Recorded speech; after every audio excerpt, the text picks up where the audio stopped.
Hello everyone, and welcome to the Final Fantasy Randomizer Spring Tournament. I am Melee Wizard, alongside me is Hypes Nova. How are you doing today? I'm doing alright. Just ready for this race. Yep. So, this is Game 2 between TristalMTG and DoogieMacGyver.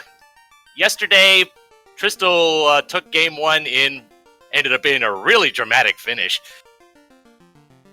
And it looks like we have pretty much more of the same as far as party composition. We have our captain, the fighter, the black mage walking the plank, and once again, the black belt is the first mate. And I think the black belt's going to be given the same treatment today as he did yesterday. Yeah, I think that the three-man strat is going to be the predominant strategy here. Depending on what we get for white magic, however, we could see a reroll. Yep, we did see that last time when we saw Exit White Mage locked in level 1. Crystal ended up remaking the party, adding a White Mage. Doogie did not. So, we'll see how the magic shakes out here, because that'll probably make a huge impact on how things go today.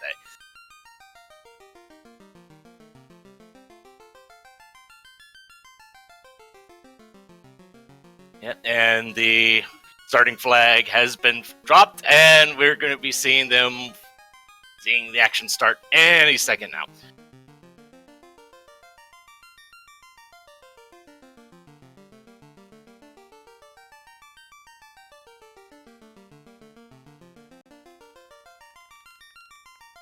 Any second now, I say. There we go. Alright, so what do we have on the white magic? Exit's there again, but it's on the 4th spot, which is red wizard learnable, I believe. And Tristal is remaking the party. Okay, so we're seeing the same thing as happening here as last time. We got and two Doogie's rerolls. Doing the same thing. Yeah, when you see kind of a abysmal level 1 black magic, you kind of have to. I didn't even see what was in black magic. All we really had was temper. Ooh, ow. Well, I mean, temper's nice, but you really need an AoE in the early game, and if you don't have one, ouch. Confuse could play a role if either of the runners get it, because it does work pretty well early game. Yeah, especially against carry. So we've got Tristal opting to buy weapons for his fighter and white mage. Can't say I blame him.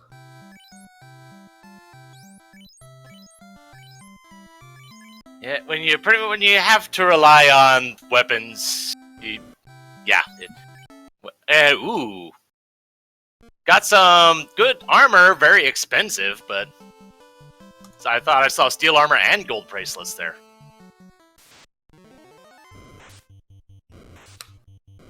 I mean, if both runners heading on their way to the Temple of Fiends, he was there.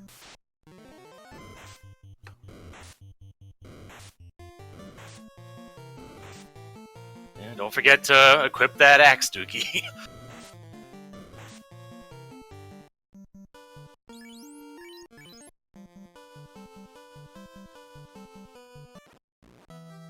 Alright, so let's see. We had a ribbon on this first chest last time. Let's see if the C decides to give us something good here, too.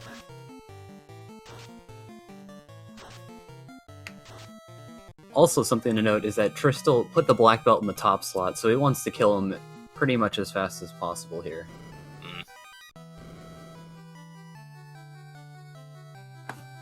Question in chat. Nope, this is Game 2. Tristal took Game 1. Just the HUD down there hadn't been updated to reflect that. Coral Sword's nice. Yeah, it's a weapon. It can be used. Apparently, Doogie's having some issues with the imps, perhaps, or maybe he was just grinding for a level or two. I didn't see what they might have had. I think he wanted a cabin to encounter manipulate. Oh, Garland has Stinger. Oh, that's just mean.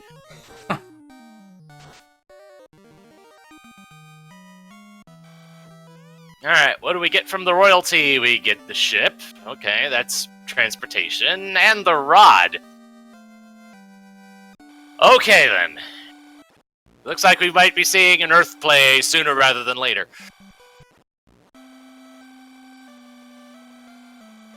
Yeah, the ship definitely opens up a lot of routing opportunities, so I would be surprised, but I also wouldn't be surprised if we saw a little bit of divergence here. Yeah, probably the bigger reason why we'd end up seeing an Earth play sooner rather than later is because under these flags, Sharks with Blizzard, oh yay, the Circle of Sages, or the Confused Old Man in Crescent Lake, normally you would need to kill Lich, and that holds true under these flags today.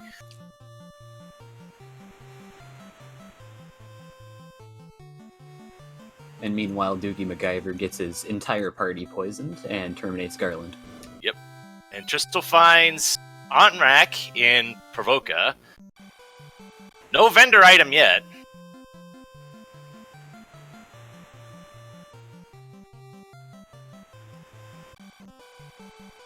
It's like he's heading up to check Matoya's cave now, see what the 3 chests there will give him. And yet, down goes the black belt. I figured the black belt was the one that was still poisoned.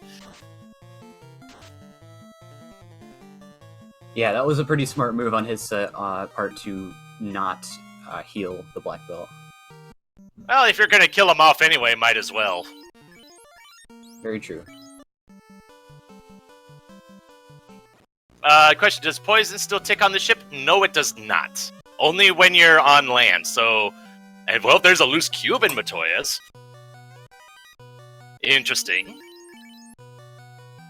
So, while you're in the boat, the ship, the canoe, or the airship, poison is not taking effect. It's only when you're walking on land.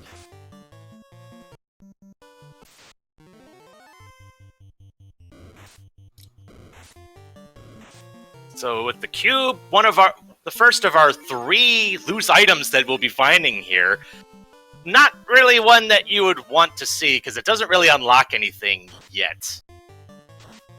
Yeah, it's still nice to get it out of the way and know that you only have to look for 2 loose incentives, though. And Kaizokus have Stone Touch. Ooh.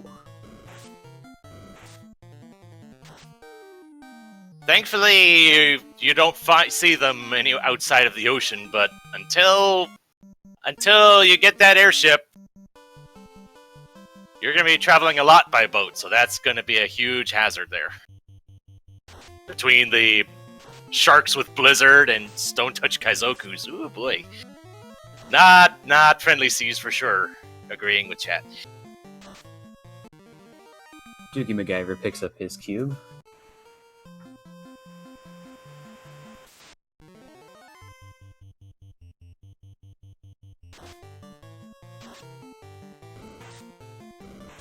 And Tristal discovering the unfortunate news.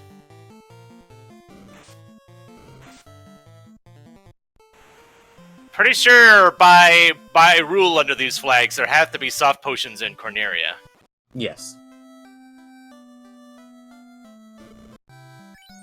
Just because stuff like this could happen.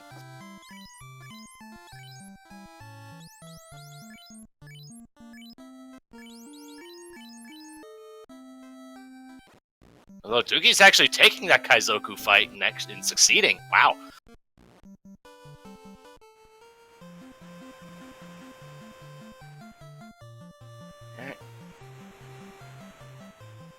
Well, Doogie about to discover Onrak. Assuming the shark lets him go by. And Tristal heads to Dwarf Cave, finds a tent, and a heal potion. Not worth it.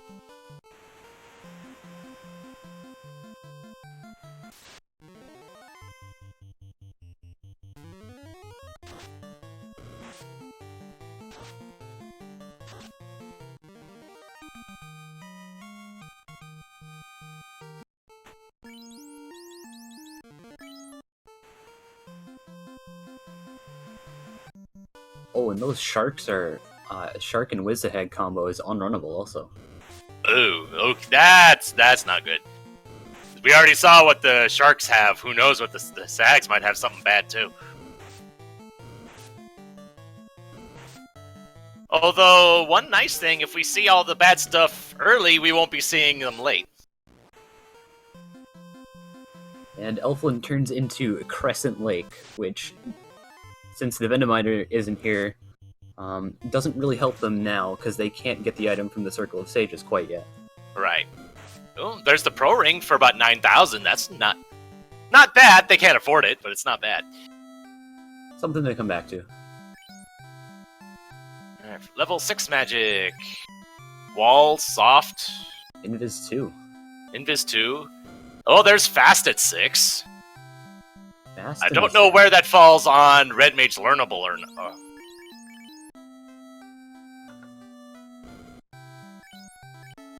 Oh, Doogie can't even afford the inn. Ooh, ouch.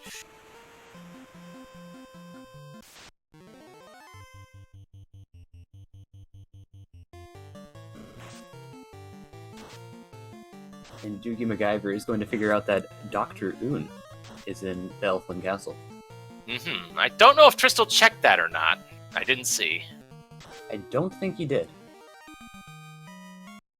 So that's one of the newer flags for the bracket stage. The trio of NPCs that you interact with, Dr. Un, Bahamut, and the elf nurse, can potentially be switched around. Looks like we have both runners essentially high-fiving going to the same area. And Melmond is Melmond.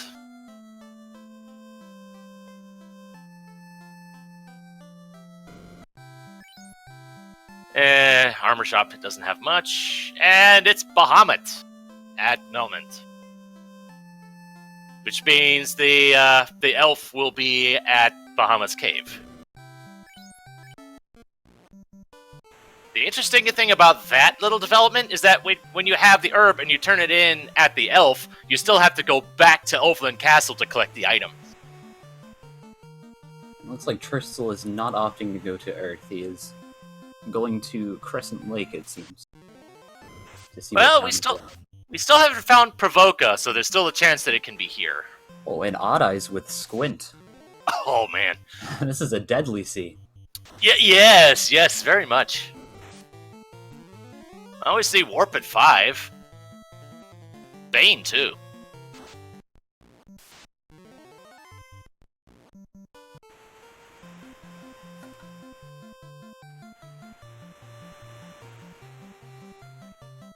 So the towns we haven't seen yet. I think we've got Lefane, Provoca, Gaia, Elfland. and Elfland.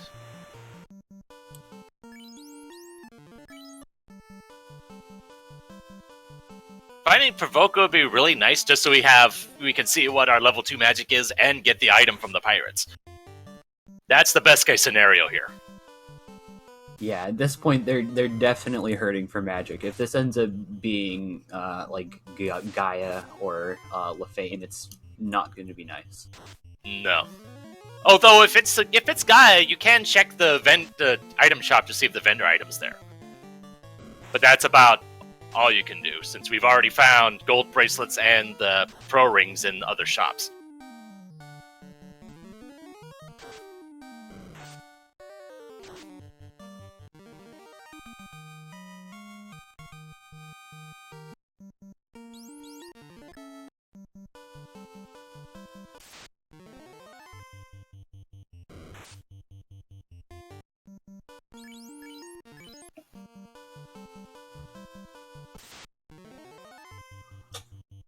Really, 1P's fine, taking on 3 with what we've got, not so much. Alright, so what do we have here at Crescent Lake? It is Lefane. That's worst case scenario right there. That it is. That means that we're going to have either item in Earth Cave or an item in Marsh Cave. Yep. Although the incentivized, we don't have access to the incentivized item in Marsh yet. That has been moved to one of the key lock chests. So if we find an item in Marsh, if it's Marsh or Earth, it's going to be loose.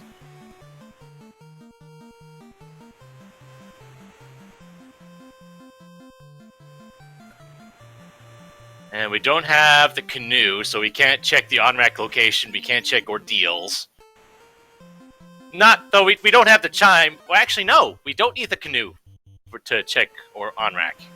We needed to check the waterfall, but not with open progression being what it is. We do have access to the on-rack location now. Right, so that gives a good probability of finding some form of early game magic. The worst case scenario here is that you find Gaia.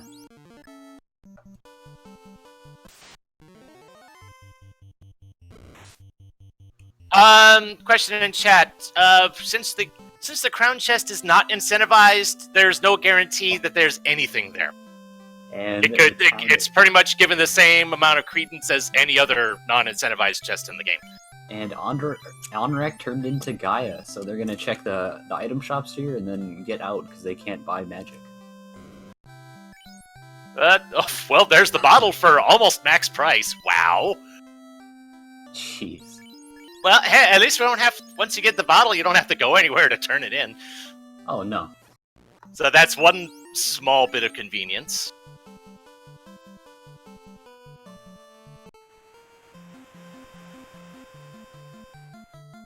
It still feels like the seed's kind of telling our runners, you need to go dungeon diving now. But I don't blame them for wanting to check every possibility just to find something that can help them progress. Even if it's not a progressive item, just having like level 2 magic or something would just be better than what they currently have. Based on this means that magic for level 2, 3, and 4 are all locked behind the airship, which is very interesting. Yes.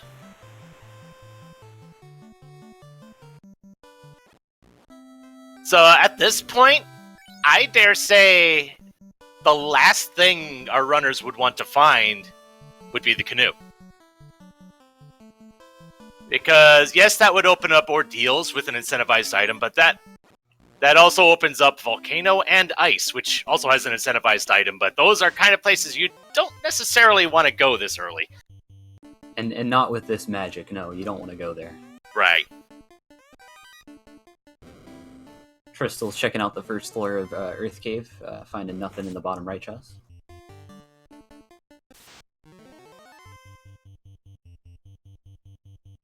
Unless we luck out and find some AoE item like maybe Black Shirt or Thor Hammer or something, we are going to be...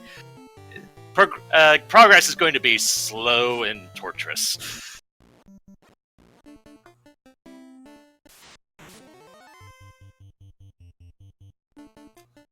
Looks like DoogieMacGyver is taking fights over by Onrek to try and get levels. Yeah, good luck to him on trying to take down 3 trolls with what he's got. But He can sure try. yeah, it doesn't hurt to try. The worst that can happen is you die and reset.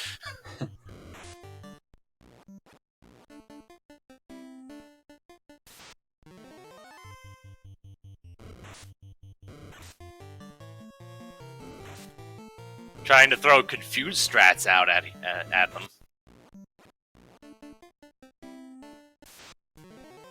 And this encounter table is not very nice for dungeons. Mm-mm.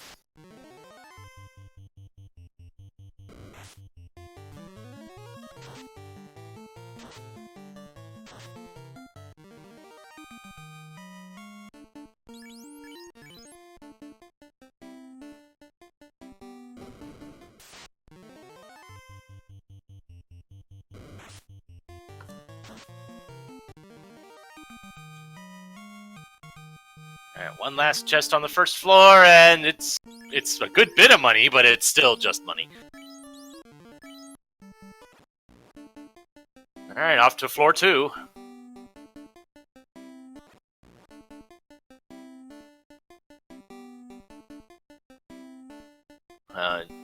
Doogie has just enough money to revive that white mage.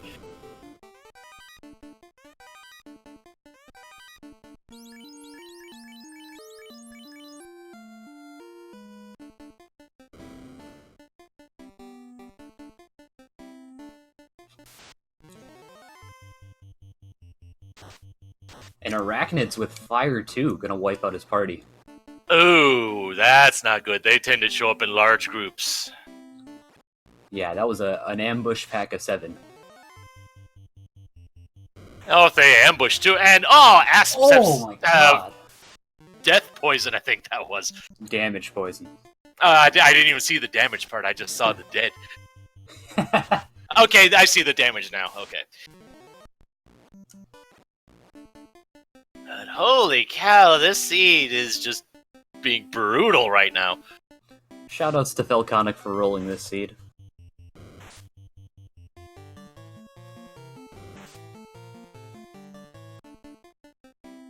I don't know if Tristal's checked the other room on the second floor yet. No, he has not. That's where he's heading now. Thankfully, we can run away from the Earth, in theory. Okay. Cabin, Copper Gauntlet, Heal Helmet, and he is exiting. He is taking that. Okay, that's our first magical item. It's free healing. I'm not going to turn that away right now. Unfortunately, in order to go revive his party member, he's going to have to head back to the Intercontinent. Mm-hmm. To be fair, it's cheaper at Corneria anyway. So, given that money is kind of in short supply right now.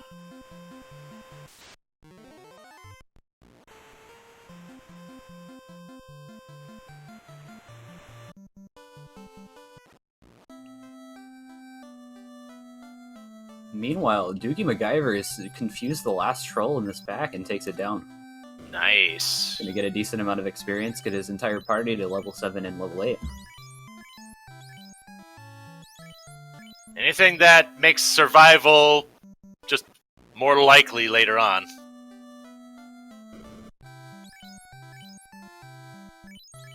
Yeah, he's got to feel good about those levels. So with his fighter having around 200 HP, he can at least tank a couple hits from these tougher enemies. I saw he was contemplating selling that heal helmet, but he's decided to keep it.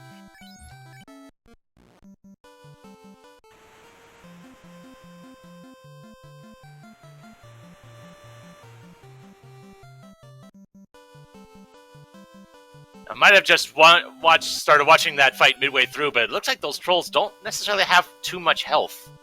And they don't hit hard either. Well, they don't hit the fighter hard. Well, I don't think they've got much armor for either of their casters right now, so they're gonna hit hard regardless. Mm-hmm. Meanwhile, Tristal is heading towards Marsh.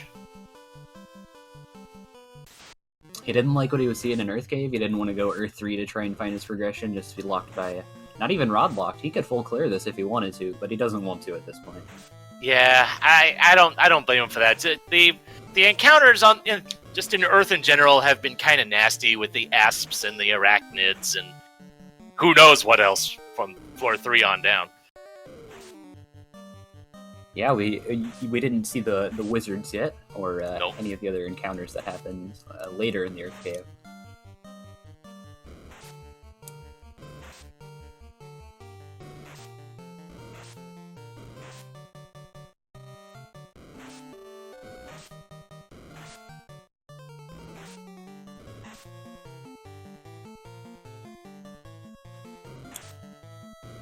And these wolves are keeping Tristal stun-locked here. I don't know when he last saved, when he last used a tent or a cabin, but this just feels like a huge time sink just trying to run away from these things.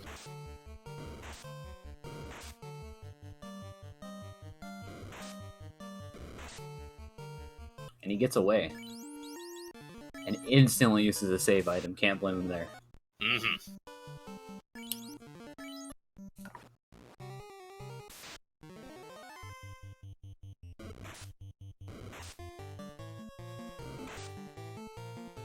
So one thing that was brought up in chat that I hadn't even considered is Doogie actually thinking about money grinding to get that bottle now? That's a smart play, so you don't have to come back. And if it ends up being like floater, it could pay off.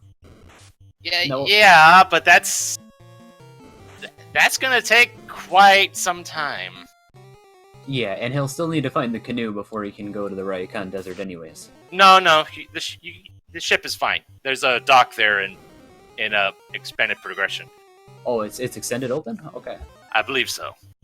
Yes, okay, my bad.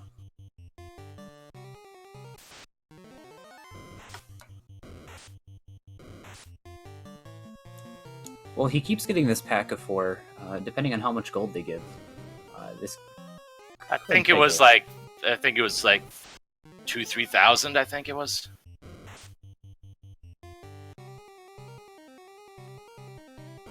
And top Marsh just money and wow, that's a lot of money.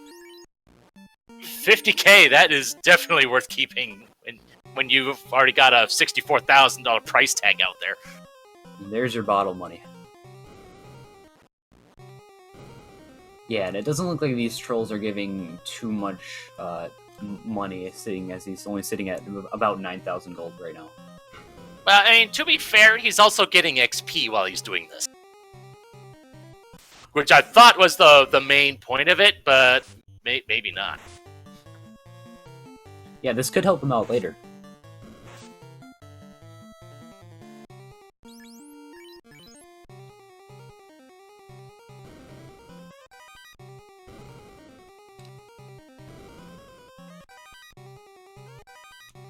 Still nothing. Still no progression in Marsh yet.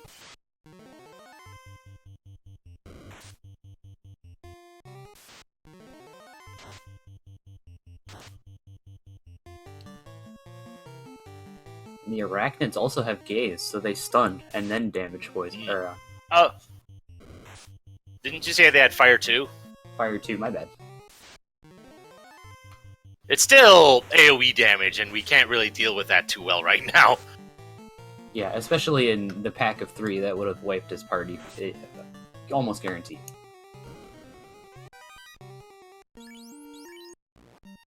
I don't think he checked the crown chest, but considering that's still guarded by wizards either which way.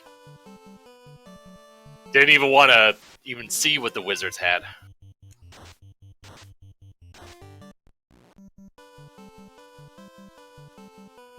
But with as much money as Tristal got, I think he can afford to get that bottle now.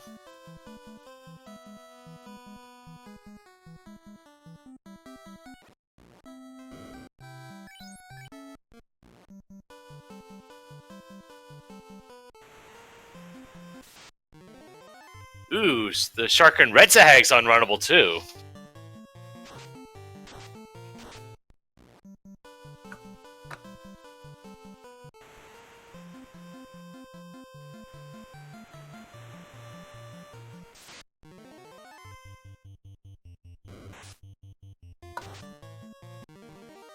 One lone Kaizoku, thankfully we can deal with that easily enough.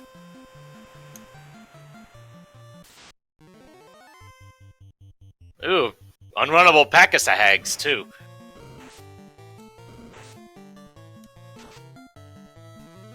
Looks like they're the only not nasty enemy out in the sea. Considering they show up in the largest groups, I'm cool with that.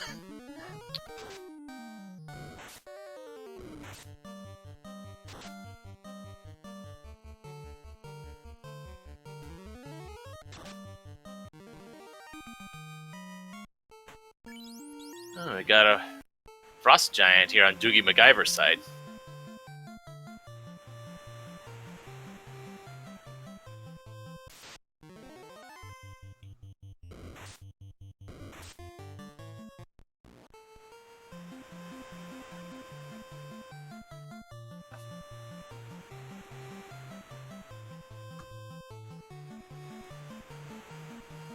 And so Tristal's gonna head all the way back to Onrak, meet back up with Doogie, and we'll see what that bottle ends up having.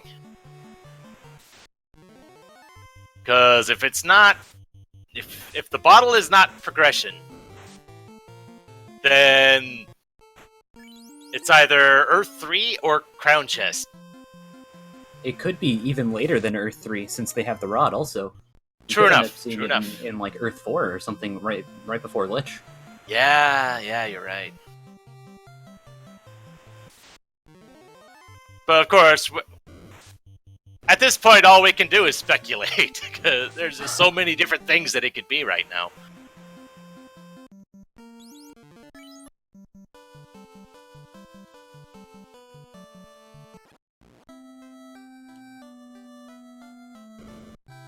And oh, there's Cure 4 and 7.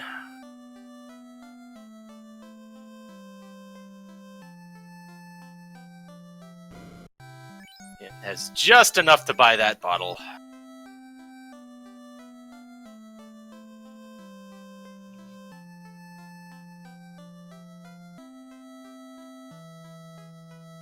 Alright, what does the bottle give us? It's the canoe. That just opened up a lot of things. I wouldn't be surprised to see a waterfall play since they're right here, and they have exit. They can get out immediately. Yep. And Ordeals is pretty close by. That would probably be the next check afterwards.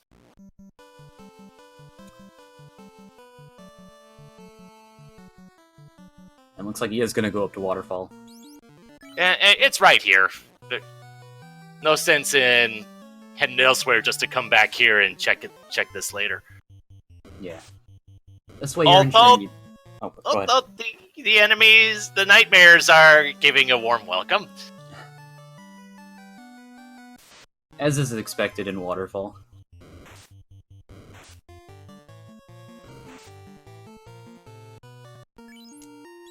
Looks like, at least for the moment, the mummies don't seem to have anything too bad.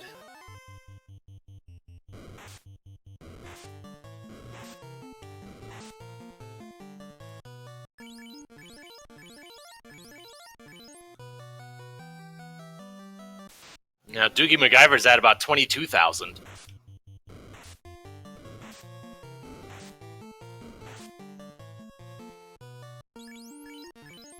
I find it interesting that Doogie's not even contemplating, not even considering that anything could be loose, marsh, or earth.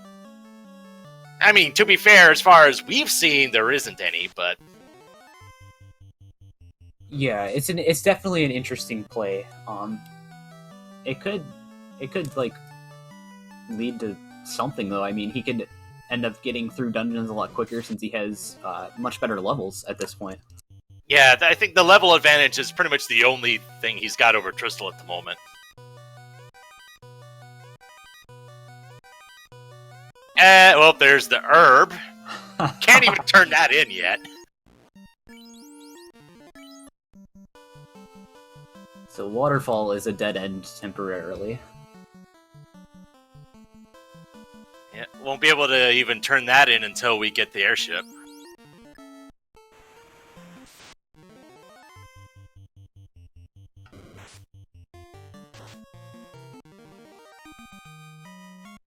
So, does Tristal head for Ordeals?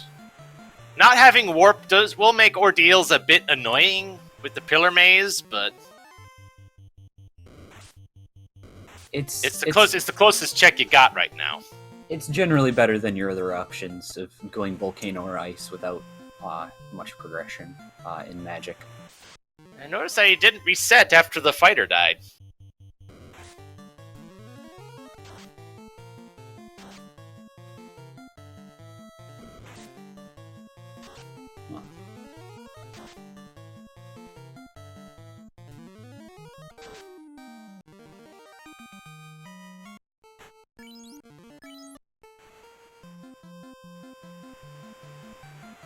And I think he just used the save item.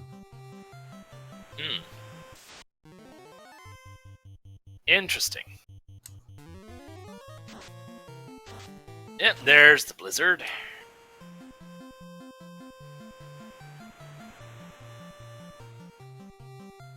I'm thinking he might, stopping by at the Elfin location to do a quick heal and revive and whatnot. Ah. I mean, it's along the way, depending on where he wants to go. Right. So I can't blame him for that. No heal potions here, though. Is kind of sucks.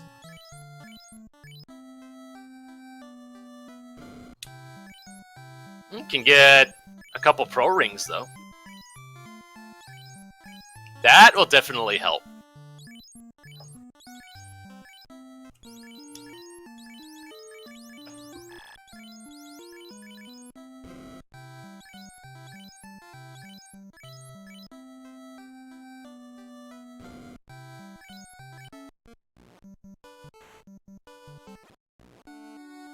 Oh, and DoogieMacGyver apparently wasn't purely gold farming, so he apparently likes the levels he's gotten and is moving on. At this Didn't point, see what levels he had, because you menued too fast. But at this point, his fighter's got well around 300 HP. He should be able to tank most spells. Question in chat: what were these runners' records in Swiss? I want to say Tristal was 4-1, and DoogieMacGyver was 3-2, and made his way in through the play-in race. Yeah.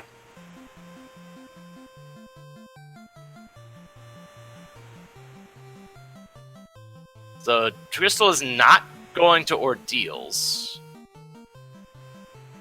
So this is likely going to be either volcano or ice. And it looks like it's going to be ice since he's not stopping here.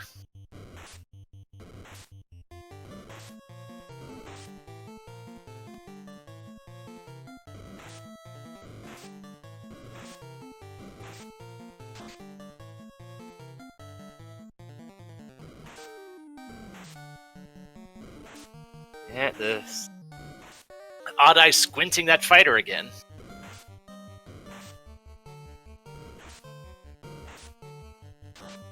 Oh, of course the odd eye has gaze too.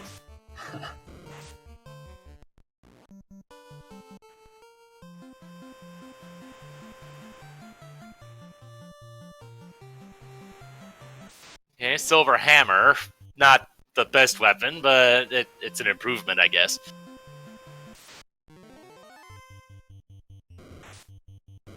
Ooh, there's Fade at 5, though. I don't know if Tristal saw that. I'm not sure. I certainly didn't see it. Doesn't look like he has charges for level 5 charges yet, but still, that's a big find. Wasn't Nuke at 6 or something? Yeah, that sounds close. Either that or we didn't see it at all. There's a lot still up at large, considering that 2, 3, and 4 levels of magic are completely blocked right now. Question in chat: is it bother anyone that a forced party member is just be allowed to stay dead? When it's black belt, no. Probably the same way if it was thief.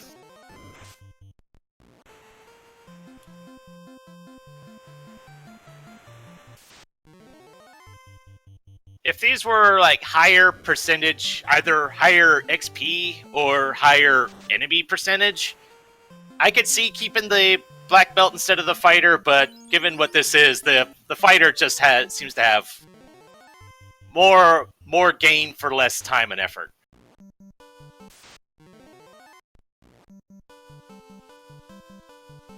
And the Grogers have Invis too.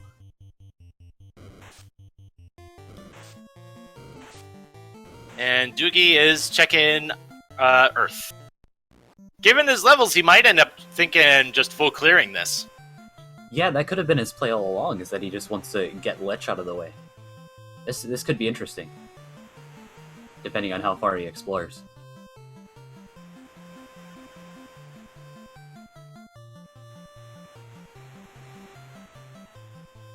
And we've got some black belt conversation in chat.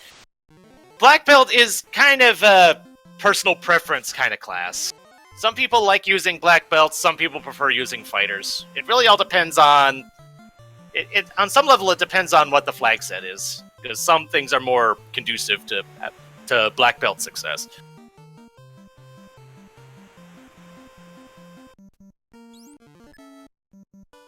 And we have Tristal going to check out our deals now.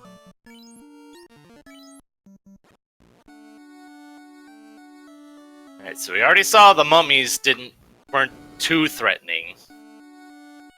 Let's see what else there is here.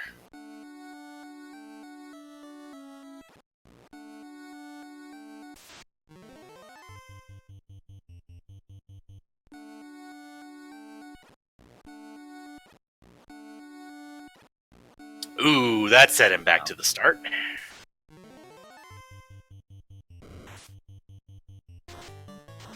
And Red Oils with Blaze.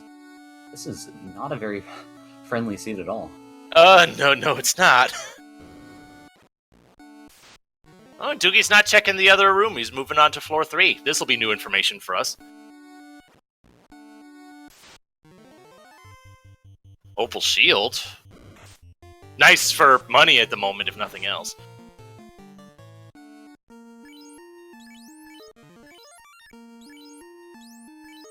So I noticed Doogie's going in, but he's not checking everything. He already skipped the south room on the second floor. Looks like he's skipping the second room on the third floor.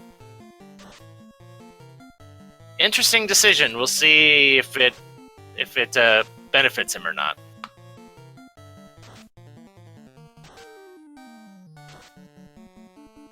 I mean, it feels bad not to check every chest at this point, but at the same time, I can't blame him. You're going pretty far out of your way just for one chest. Yeah, it looks like the fighter got taken down again on Tristal's side. And yeah, that Zomble's just being too troublesome. He resets back.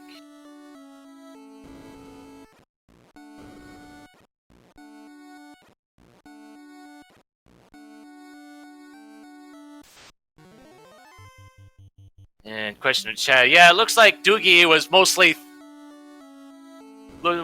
level grinding en route to possibly doing a full clear of Earth, though he has already skipped a couple things. And I do see he does have one shot of Fade that he can use.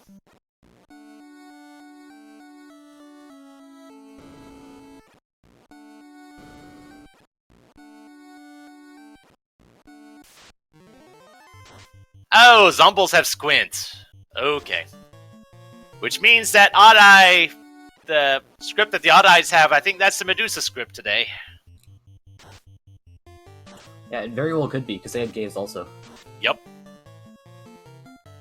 And I don't think Squint is that common of an ability to begin with.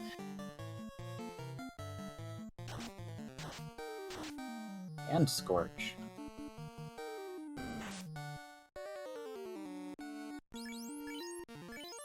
And the vampire actually sticking around for a bit. And down he goes.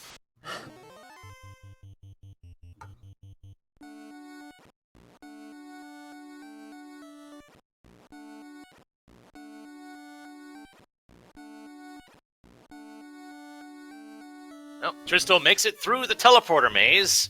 Now he just has to get past these nightmares. You already saw that these things hit pretty hard, but he's able to get by.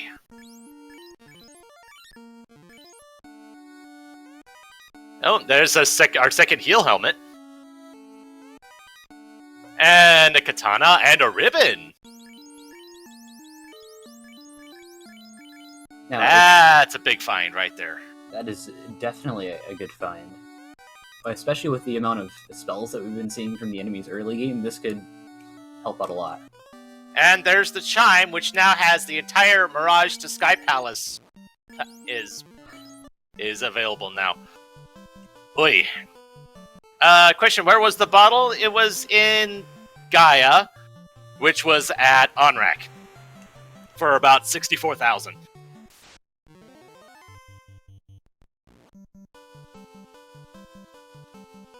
So now that Mirage and Sky Palace are both available, that's just in those first couple floors of Mirage, that's a lot of chests that we can check now. And with the open progression we have, that does dragon armor for Doogie. We can get there by boat. The enemies might be pretty bad in Mirage, but the amount of chests that are in Mirage 1 and Mirage 2 alone make it entirely worth it. Mm-hmm. Especially Mirage 1, since it's not that far to walk in Mirage 1 to get to the chest.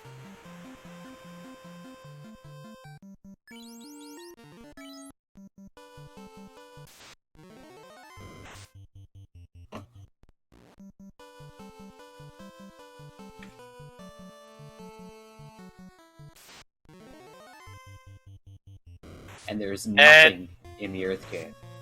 Well, I said there's still the one chest we never saw. Oh, right. But still, barring that, yes, there was no progression in Earth. But if Doogie can take out Lich, he can head back to Crescent Lake and get the item there.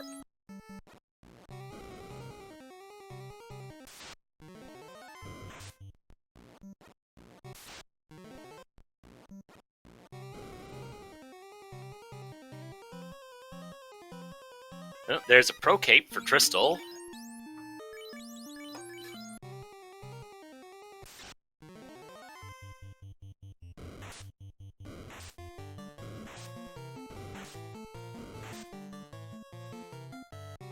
And there's the Mass Mune!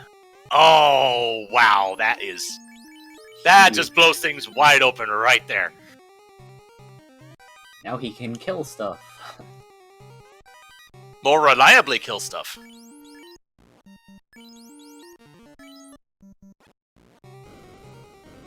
Oh, and he is going for the second floor. As DoogieMacGyver is heading towards Lich. Yet those trolls don't seem so bad now. It looks like his party's at level 13, so that should be fine for taking out Lich. And Catmen with Thunder. Ooh. Thundercats? Oh boy. I thought Thundercats were supposed to be the good guys. Not in this game. Lich has fast. Oh, there's the one fade shot. Only hit for 89, though.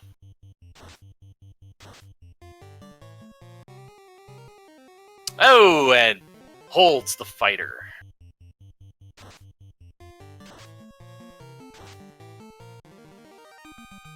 And holds the white mage, too. Yep, there's the fire, too. That's where all those levels Doogie got comes into play. He's able to survive that. He's probably going to heal 3 next turn. Nope, he's going all offense.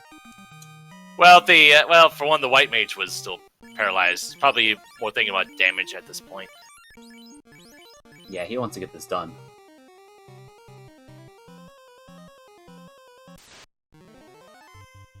Two for 7, 2 for 2.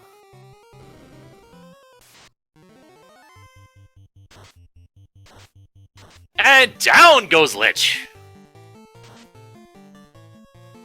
Yes, heal up, please. You're not out of the woods yet.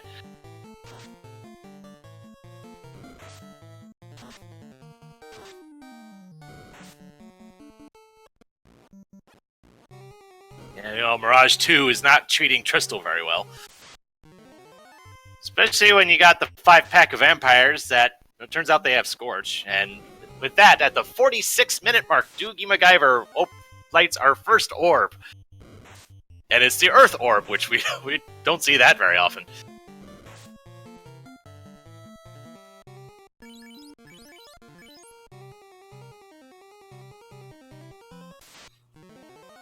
He's going to get more magic charges by resting in the Init Melmond, and then most likely go over to where Crescent Lake was. Or where Crescent Lake is, and get I think that was at Elfland. Yeah, he's gonna go to wherever Crescent Lake is and get his item from the Circle of Sages. Yeah, checking the notes that our tracker Moist Mogwai has been making. That was at Elfland, but he's taking a stop at Dwarves first, or not. Oh, there was an Ice Sword in Mirage 2. But it looks like that was about it. But that Mass Mune definitely made that trip worthwhile.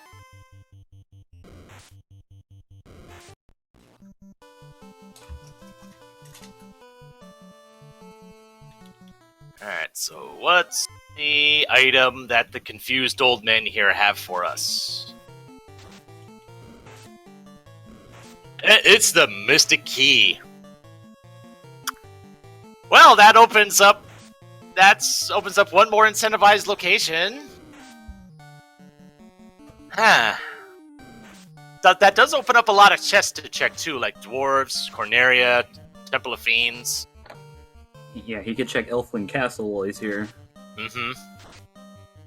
So, could find some good stuff there. We're still looking for a couple more loose items.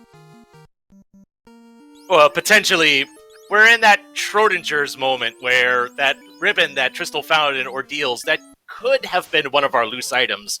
We don't know that yet.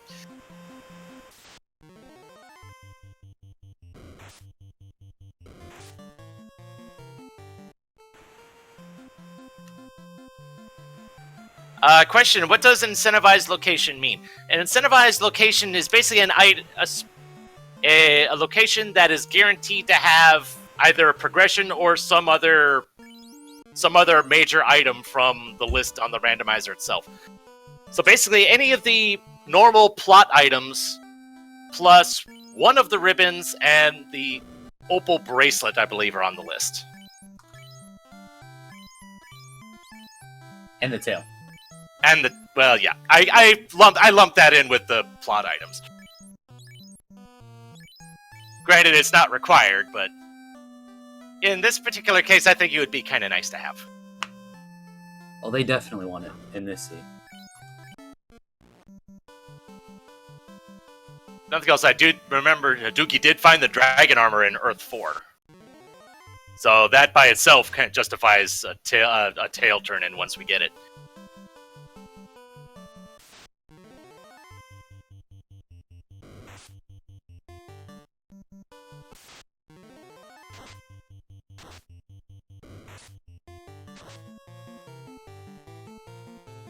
Both runners finding the exact same encounter and formation, albeit in different areas.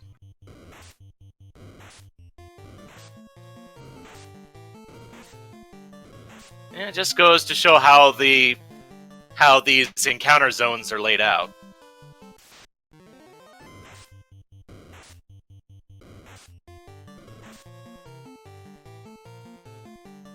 And DoogieMacGyver enters the Marsh Cave. And not checking the top side either. He's just going straight for the incentivized spot.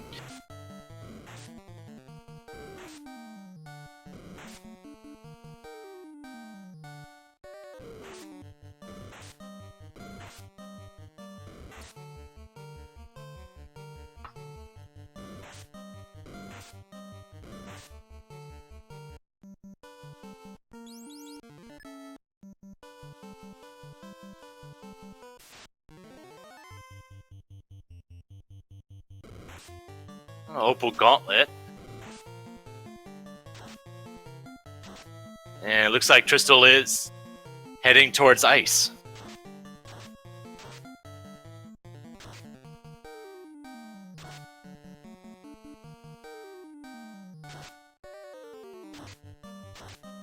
And the Hydras of Heat, which is annoying but not particularly threatening, but that rub can be.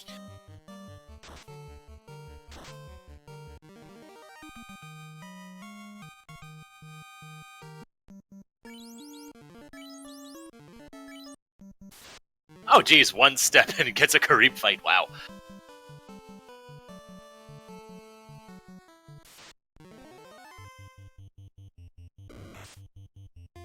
Alright, so heading towards our first key-locked marsh chest.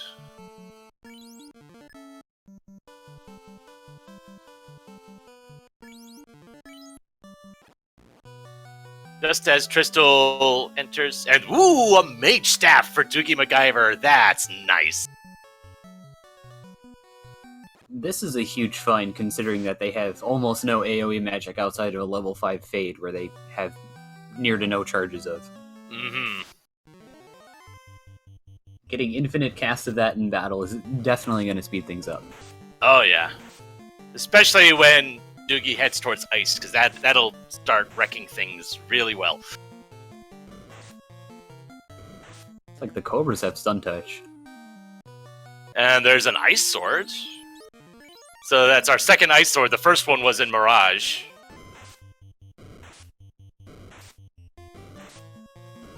Followed by a subsequent Mass Immune. Well, I think you found the Mass Immune first, but yes. Still noting that both Tristal and Doogie are skipping the crown chest. I guess we're gonna see how tough these wizards are. Though they don't seem to be hitting very hard, or at all. Oh, they do have stun touch, though.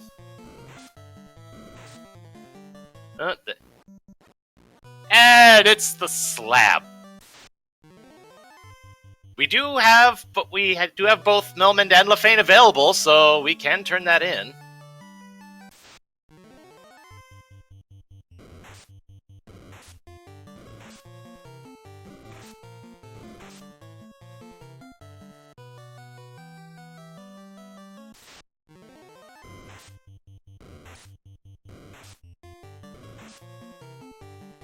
And I saw there was a conversation regarding the black belts and regarding Fractal Shatter's comment. I do get that mindset, though just being technical and being nitpicky, the black belt was actually the first mate. The fighter was the captain here.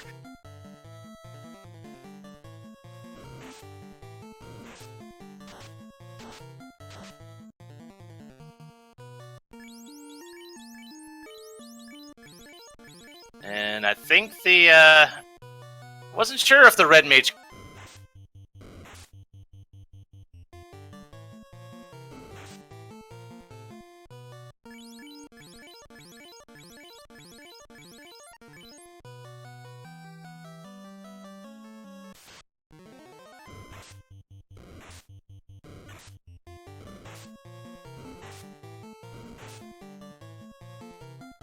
Oh, something in that undead pack had stun touch too.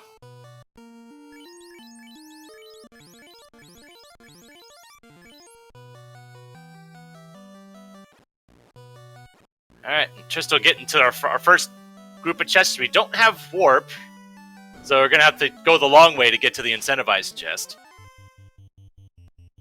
As DoogieMacGyver gets the slab translated. And I believe it was at Crescent. So that'll be a little bit of a trip to turn that in, but it's an incentivized item, so we'll see what that.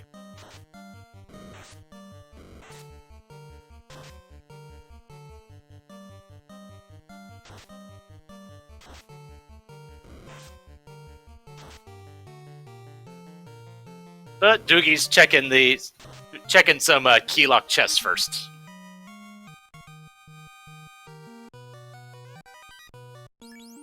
Ooh, Banesword!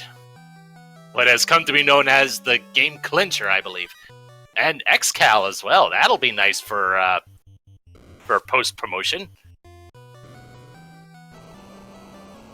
Yep, both Elfland and what was the other town that was...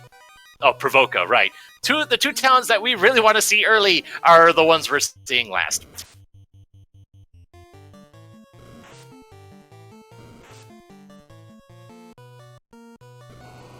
I didn't see what was in those dragon chests on Tristal's side.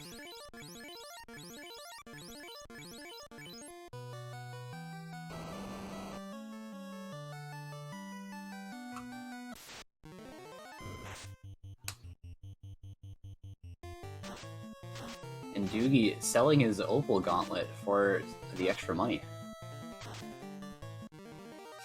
Yeah, he's still thinking about that $64,000 bottle.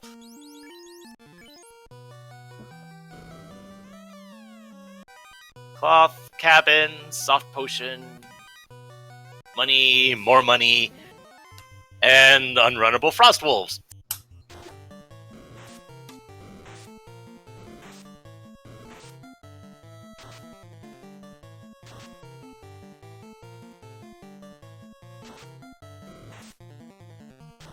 I think Doogie wanted to check top side of Marsh. I think but the enemies were just too much. Was just too annoying for him.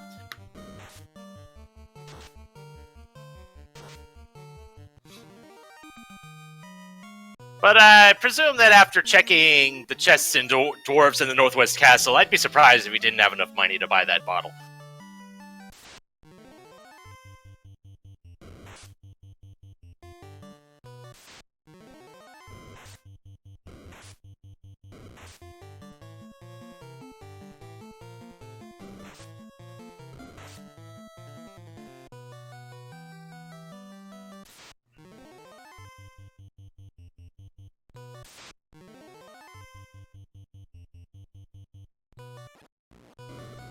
couple more chests for Tristal. Just a little bit of money. A little bit more money. And depending on how tanky the eye ends up being, we might see a little bit of a grind there as well, since we have the Mass Mutant and can probably take it out real quick. And it looks like DoogieMacGyver's gonna go ahead and check out the Dwarf Armory. Yeah, a lot of chests here. Probably find something good, even if it's just money, which money would be good enough right now. Cloth, ooh, Light Axe. Flame Shield, that's good. Money, money. Opal Armor, but we already have the Dragon Armor. And yep, that was enough money for that. And it's the TNT and Ice. Okay, then. And we are seeing an eye grind on Tristal's side. Definitely be a lot easier than the troll grind that Doogie was doing earlier. Yeah, he definitely wants more levels before he dives into any other dungeon. Namely, I think he's gonna go Volcano after this. Alright, and I was wondering why he wasn't checking Northwest. I forgot that I believe it was the ferry that had the canoe.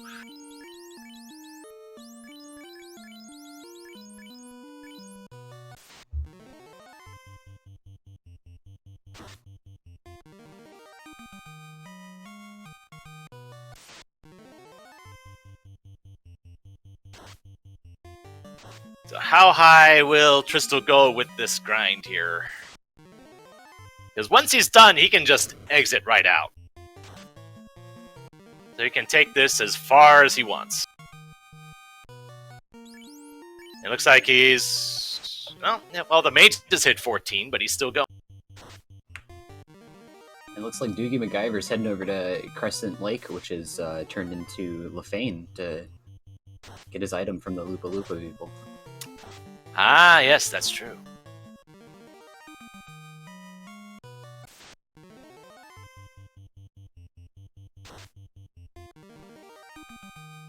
Finding the floater here would be nice, but it's kind of a double-edged sword because since by traveling by air, the canoe is actually canoe locked. He'd have to go by sea to get it.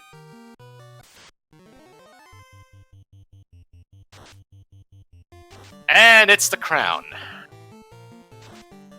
So it looks like we're gonna see Northwest Castle anyways. Yeah. We'll see if Doogie decides to go check, do that bottle check first. And this eye tile is very free, casting a fire first turn. Oh yeah. And easily killable with that Mass Mutant.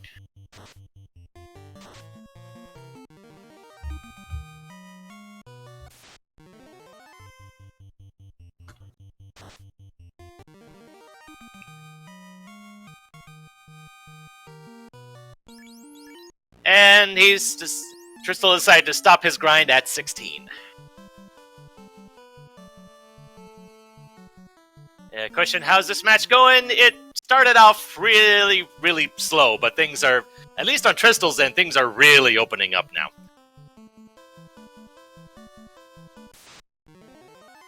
Still lacking the floater, but we can pretty much... Really, the only things that we don't have access to right now are the locations of Gaia and Lefane, which we know are Elfland and Provoca in some combination.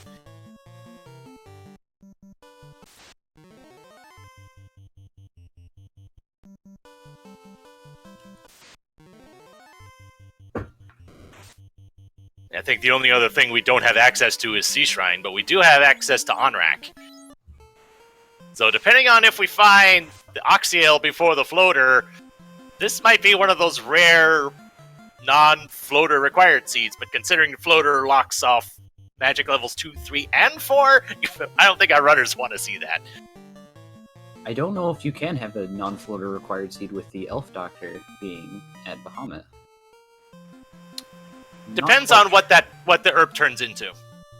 Yeah, I'm not quite sure how deep that logic goes. Well, yeah, if we still don't have. We haven't found the opal bracelet yet. We haven't found the ruby. We haven't found. We don't know if we found the incentivized ribbon yet. And the herb could easily turn into one of those. Technically, the tail too, since that's technically not required.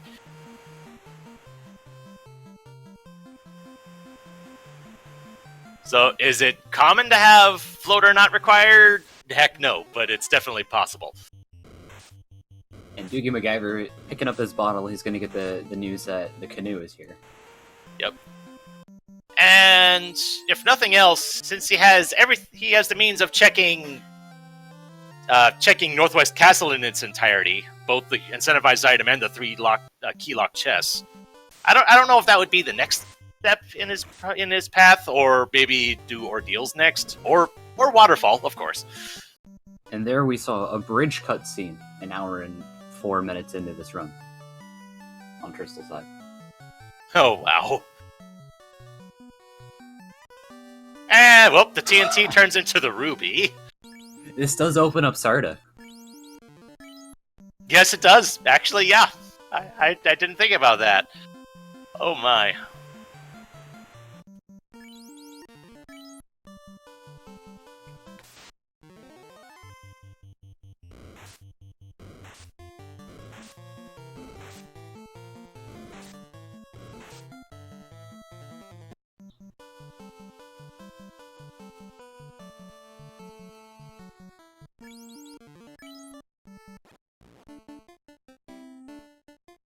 So Tristal definitely has a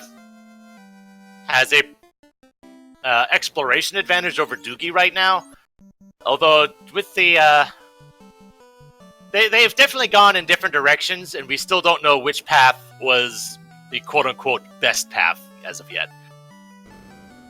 And what does Sarda have? There's our incentivized ribbon.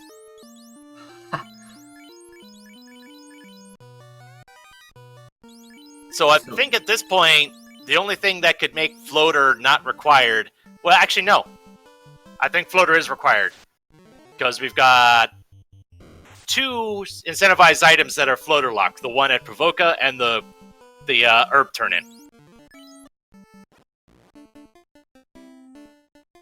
So unless those 2 items happen to be the opal bracelet and the tail, I think that's the only way that could be. Yeah, because the pirates would have something, and so would whatever the herb turns into.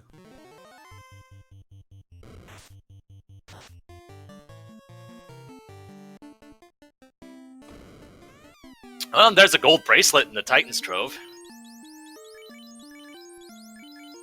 Depending on what this crown has, this crown turn-in, once we get around to it, this could give Doogie the lead. Possibly. So I think probably one of the biggest things that gives Tristal an advantage, besides exploration, was finding Mass Mune in Mirage. Yeah, that'll definitely help him a lot out later. Although, at least in Waterfall, Doogie having a mage staff will definitely help against those mummy packs as well.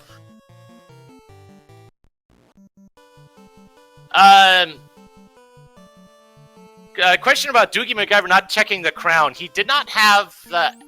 When he picked up the crown at Crescent Lake, he did not have... Well, Crescent Lake was at Elfland, so he would have had to walk... Well... Yeah, he would have had to walk all the way up to Northwest Castle, because he didn't have the canoe at the time. So that definitely would have been a bit of a roundabout way to get there. And he finally had enough gold, so he went to get the vendor item over at Onrak, which turned into Gaia, get his bottle, turn in his canoe, and now he's clearing Waterfall. Yep, and might check ordeals after this, and then route in northwest afterwards. Right, the Fane had the crown, but he'd still have to sail. He couldn't stop at the river because he didn't have the canoe yet. So he would have had to stop at the dock near Elfland, either near Elfland or near Dwarves, and walk to Northwest, then walk back to the boat. that's a bit of a time sink. But with the canoe that he has now, he can definitely check that faster now. But I went 2 and 3 in Swiss, so what do I know?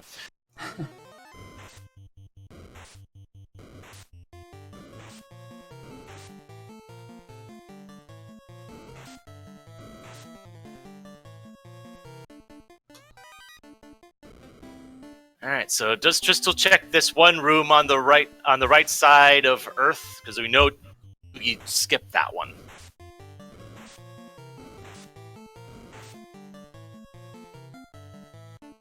He does.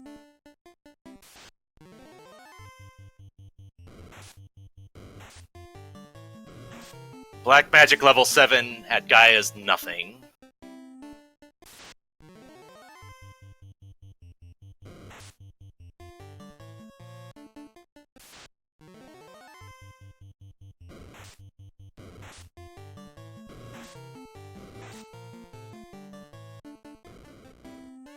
And yep, that chest was a pro ring, which would have been nice, but it's not game breaking really.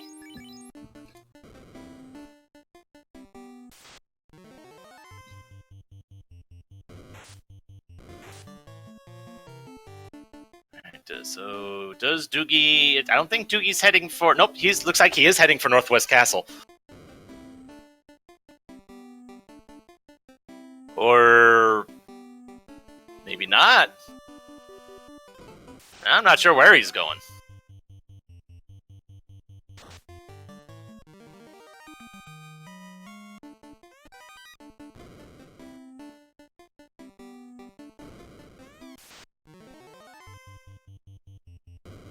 Yeah, I think he might have gotten his signals crossed, and looks like he is actually taking the walk to Northwest, which, now that he has the canoe, I find this docking decision rather odd. I mean, he paused for a moment, he probably got a little mixed up and then just went with it. And it's the Oxyale.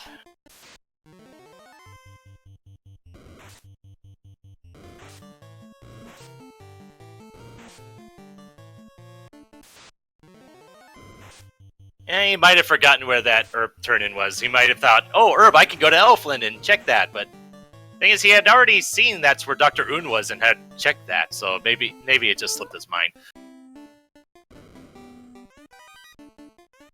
Alright, what do we have in Keylocked? Northwest? Whole lot of nothing.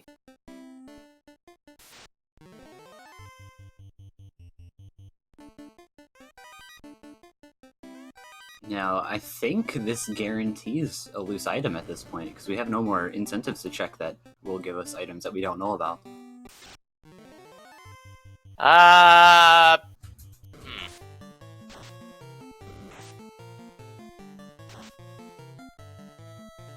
Well, we do have access to Sea Shrine. There's no incentivized items there, though.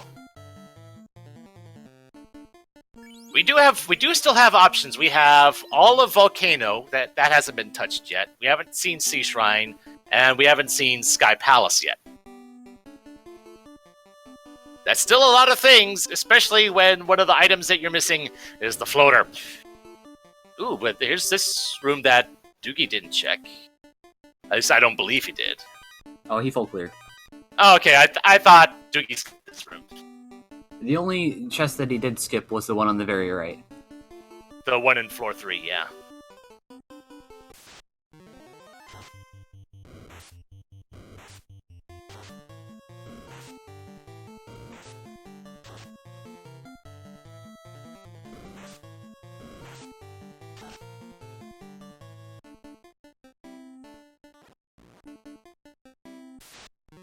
So in this situation, Tristal about to clear out Earth, and we'll get the. Let's see, what was at the? What did the old man have? I think the old man had the key. They had the Mystic Key, which turned into Slab, which turned into. Gosh, now you're pushing my memory. What the Loopaloopas have? Crown. The Lefane had the crown.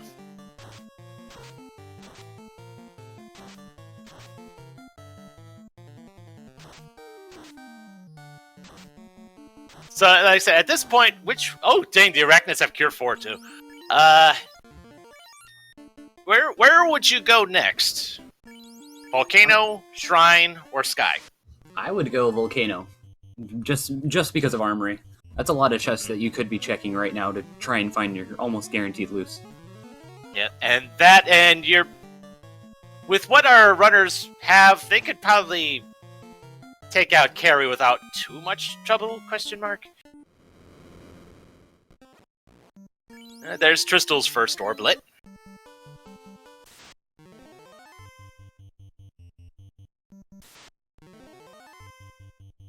At Volcano, you also have the best chance of lighting the fire orb.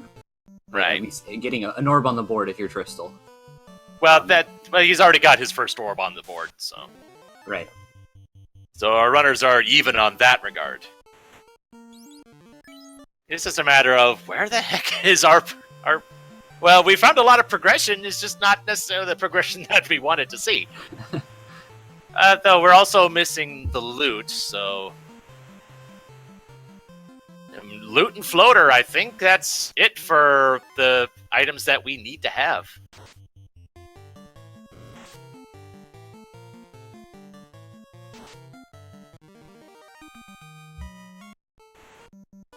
And seeing chat, it would be really bad if Floater was behind Shack Tool, because then neither of our runners have the grapple beam. I don't think they'd be able to check that.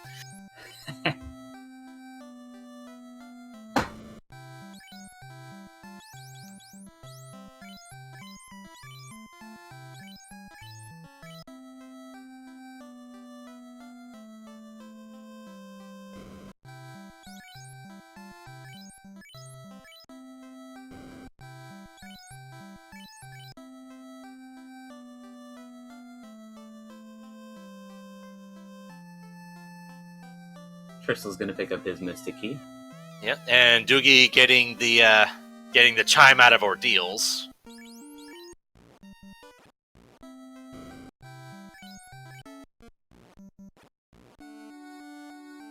One thing that really sucks about not having the floater is it just takes a while to get anywhere.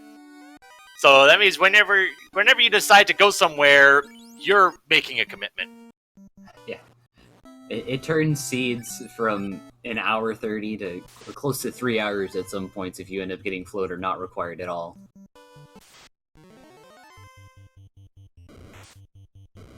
Oh, there's those stone-touched Kaizokus again.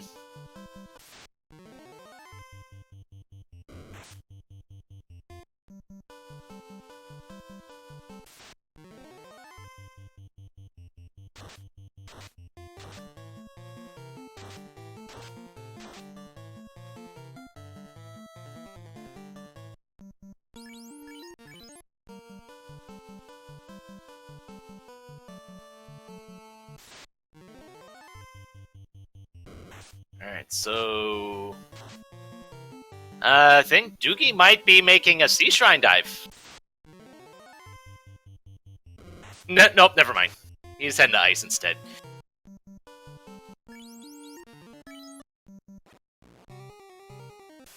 And Tristal heading into Keylock Marsh. Only that slab, though.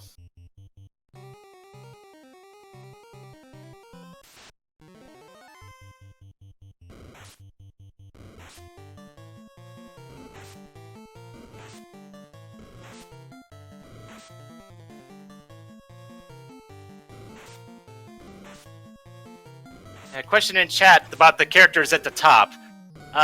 Those are required and banned characters for this seed. For this entire round of the bracket tournament, the fighter is required and the black mage is banned. And for each individual seed, we have a second as that is required as well, though that'll vary from one seed to the next.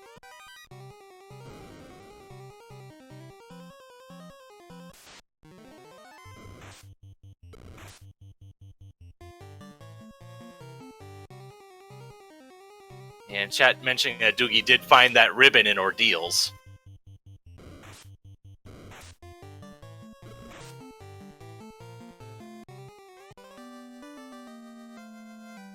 And Tristal picks up his slab. Yes. So where was that second ribbon? Oh, that was the Sarda turn-in. Yeah, Doogie doesn't have that one yet because he hasn't found the ruby yet.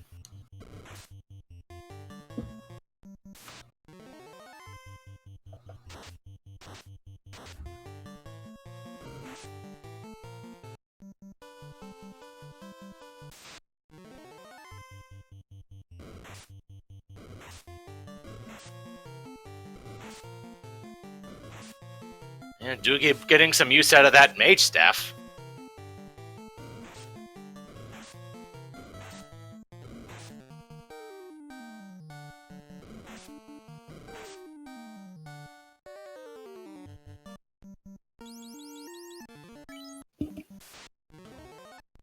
Question in chat, did anybody check the wizard chest in Marsh? Yes, it had nothing.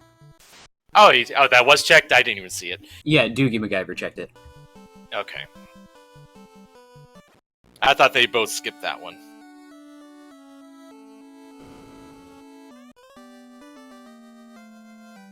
Alright, Tristal getting that the slab translated. Head off to Crescent Lake to get that crown.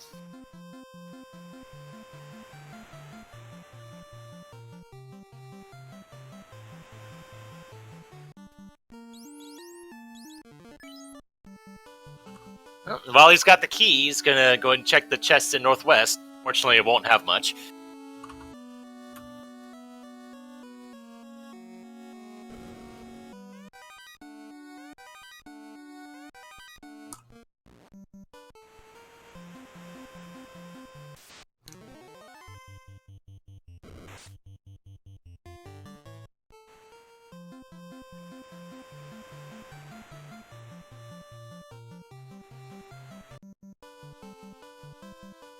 And Tristal checking his notes again and realizes that's not where he needs to be.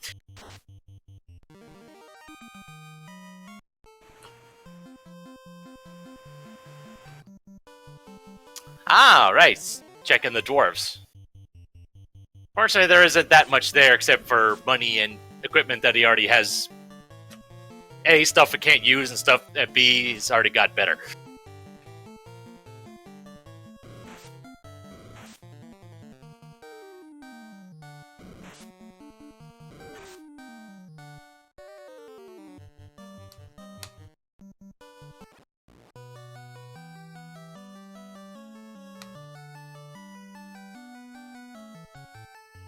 So yeah, this definitely feels like a weird seed. We're an hour 22 in, no floater, and the only orb we have lit is the Earth one.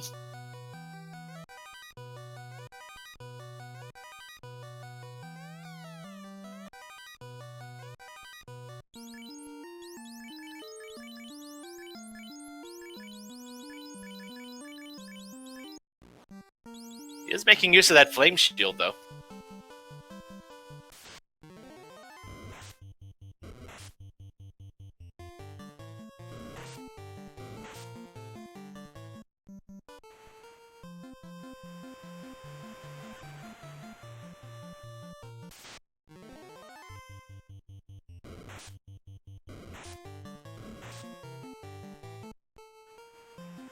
So where is Tristal going to check the... Well, he's going to check the Corneria Armory, but I don't think anyone's checked the Keylock chests in Temple of Fiends yet. As Doogie gets the TNT.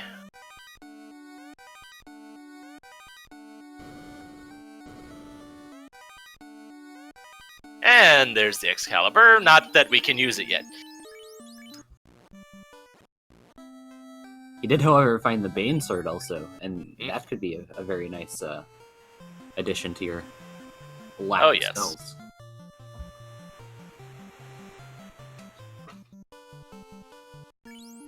Well, Tristal entering the, well, both of our runners in the river system.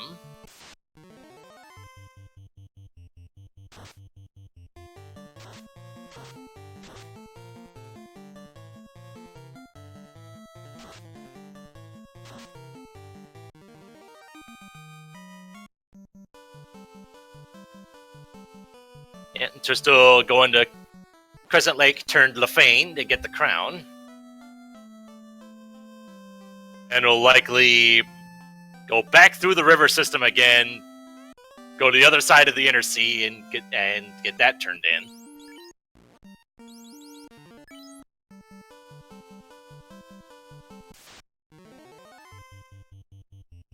Meanwhile, where's Doogie heading to? Oh yeah, he's turning in the TNT.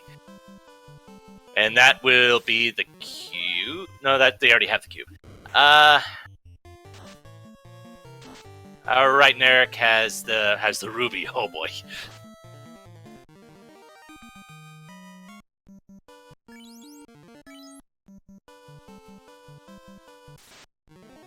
And thankfully our tracker, Moist Mogwai, has been keeping notes on this in Discord. I've actually been having to use it this time around. Because there's so many moving parts going on here, it's hard to keep track of what's going where.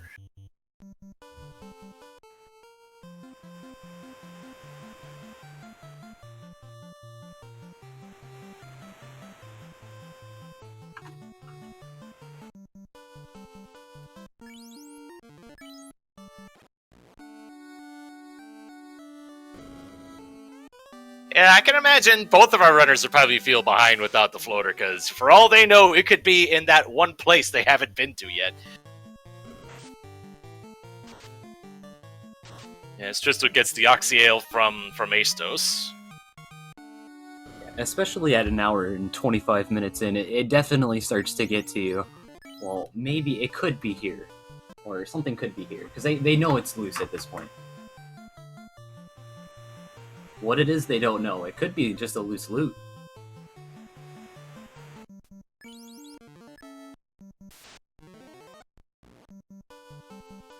And then Tristal heading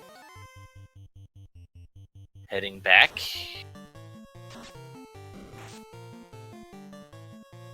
So, I'm thinking given where he entered the river system, I'm thinking he might be heading towards Volcano. If he was going to go check Shrine, he would have stopped. He would have gone all the way up to the Provoca location.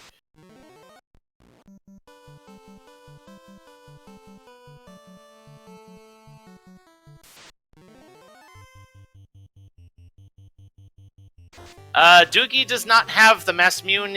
It was in Mirage Tower, and he has not been there yet.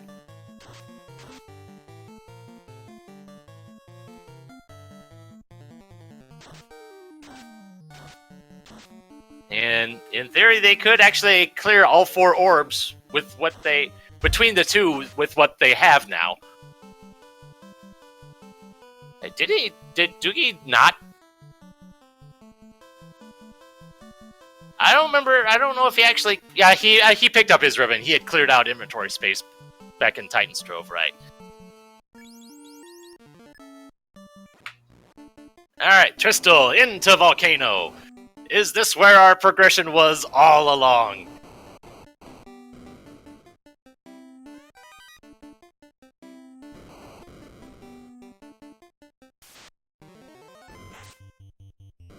Whole lot of chests, even in this one armory floor. Oh boy, this thing could be anywhere.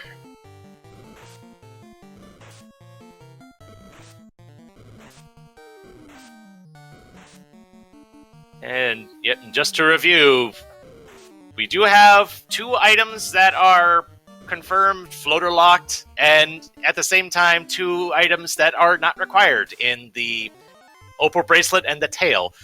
If that coincides, we could have a legit floater not required seed. And we only have 1 loose item so far. That was the cube in Matoya's. And we know that the ribbon is not loose because we found that at Sarda. Oh, there's the power gauntlet. That's nice.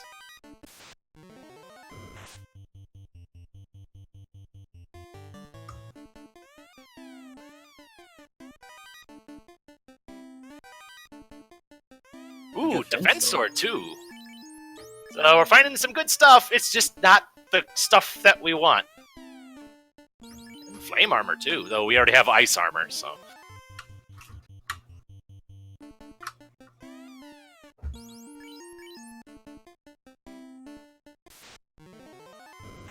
And question in chat, do the names of the characters modify their stats? No, this is not Dragon Warrior 1.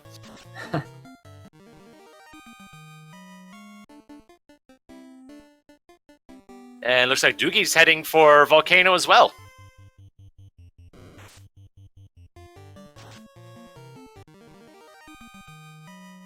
So after everything, all the route diversions they've had, it's all come down to this.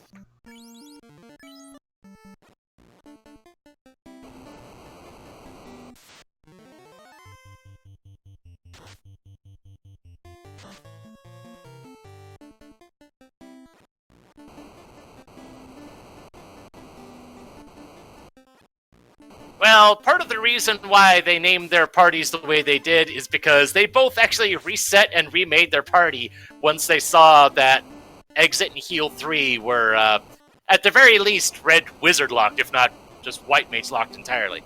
Because they initially had 2 red mages instead.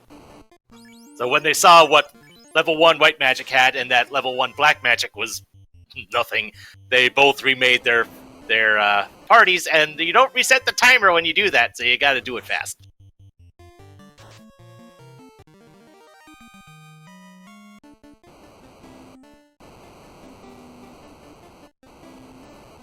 Yeah, Onrak is reachable. It is at the Provoca location, so we do have access to Sea Shrine right now.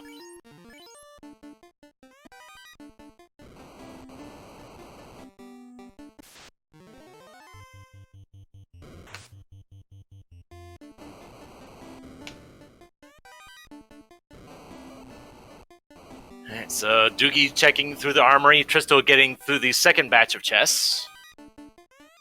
Still not finding anything for progression.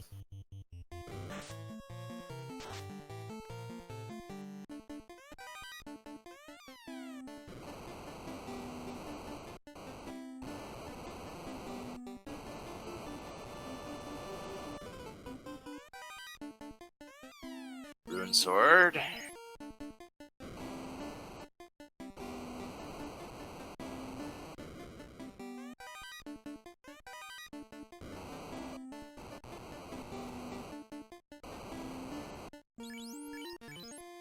So not much in the not much on this floor volcano, and well, there's a heal staff.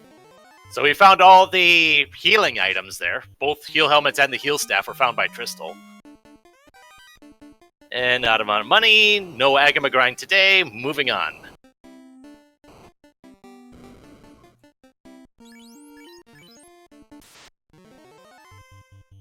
And I don't think either runner has checked the hairpin chest here. Oh, did they both skip that? Oh, wow. So that could be interesting later. Possibly, yeah. There have been races where that's where the progression was. There's our other light axe.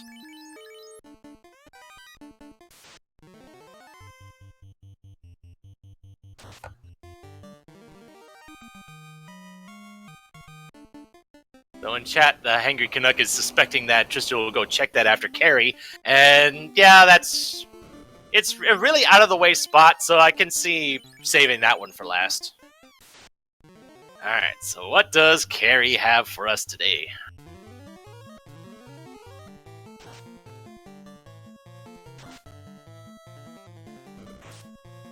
Oh, okay, carry's not hitting hard today. And just two swings with Masa, and there you have it. And that's our second orb lit at 1:33. Yep, and he is heading right back in. Yeah, that was a pretty low rolled carry. She had around like 500 HP at most.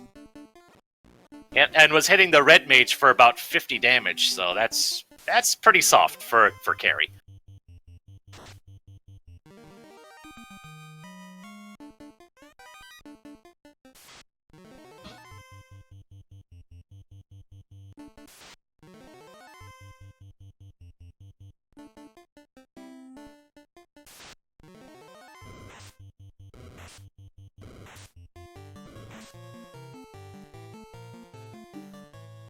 And chat's mentioning that technically the only item left for go mode is the loot.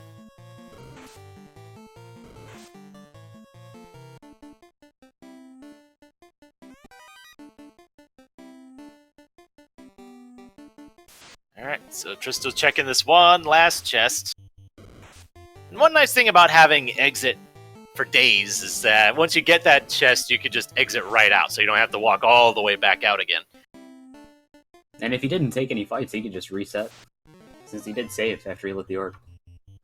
True enough.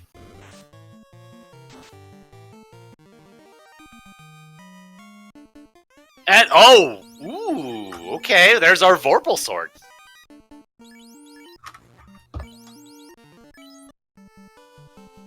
So we're good on endgame weapons, we just don't have the means of using most of them.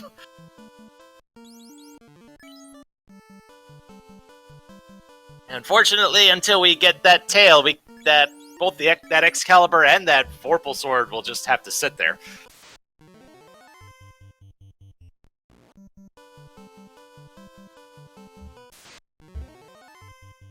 So, where does Tristal go now? I would think just by proximity alone, I think Sea Shrine might be the his next destination. I mean, they're a pain, but Sea Shrine has a lot of chests to check, and you have to at this point. You need loot. Yeah, well, it's either Sea Shrine or Sky Palace. That's pretty much all we got.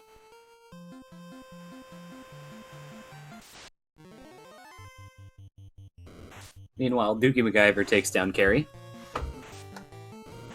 He's gonna light his second orb. Yeah, question, can Floater be in Topher? I don't think so. I think the randomizer's programmed such that key items cannot be in there. Yeah.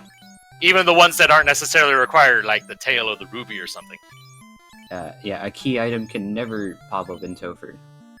I think there was a time in an older version where it was an extremely rare thing, but apparently the key could be in like one of those two validation chests, but A, that was very rare, and B, that wasn't supposed to happen anyway. Oh, there's Lit 3 in on-rack, and Cure 1, Heal 1, no thanks. Actually, a while back, the devs didn't realize that there were keylock doors. So they used to have the key at place and you just get soft locked. Yeah, it was amazing what we discovered about this game through the randomizer, that there were keylock chests that I guess we could have found out about long ago if we had actually thought to, talk to the door, but otherwise there's the one keylock door here in Sea Shrine. I think there's the one in Topher, and there might be others that I don't remember right now. And Tristal is going left side on the Sea Shrine.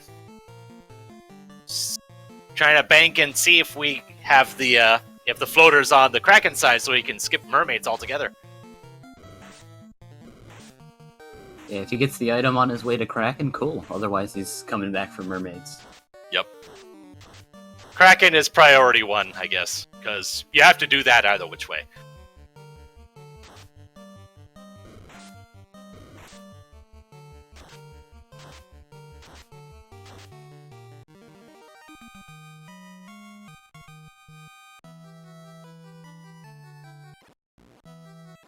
And what makes this whole situation even more of an annoyance to our runners, the sea has been very treacherous this seed.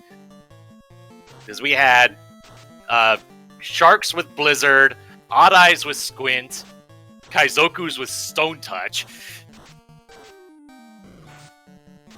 and Ghosts with Damage Poison as well.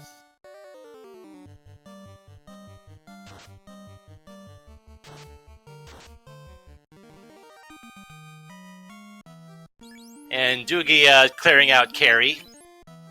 No doubt, and I saw that gone back in and checked those last chests in Volcano.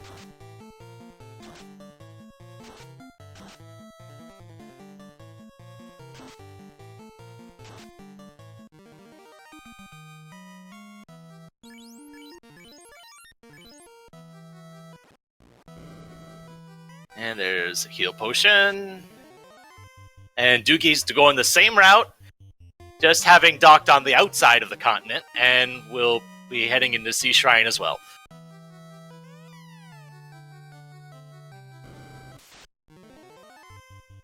Yep, for items that we have not seen yet. Yet there's the crystal, adamant, loot, tail, floater, opal bracelet. Might be another that I'm forgetting. I think you got it.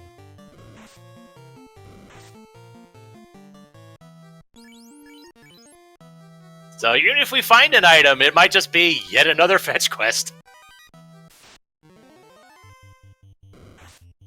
Alright, so which direction does Doogie go in? Looks like Doogie's going left side too.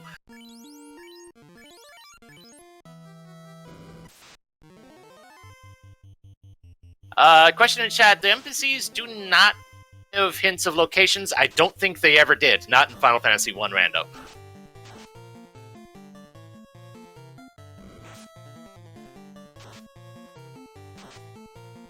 I think that was more of a thing for, let's say, Zelda 2, as far as NPCs giving information. And the red mage is down on Tristal's side.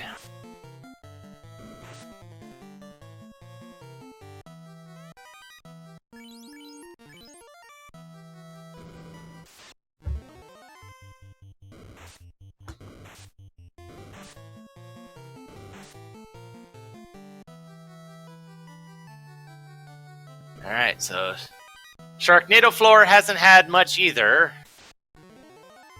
You got one last chest here on the Kraken side, and it's just money, so Kraken side of Shrine is a bust.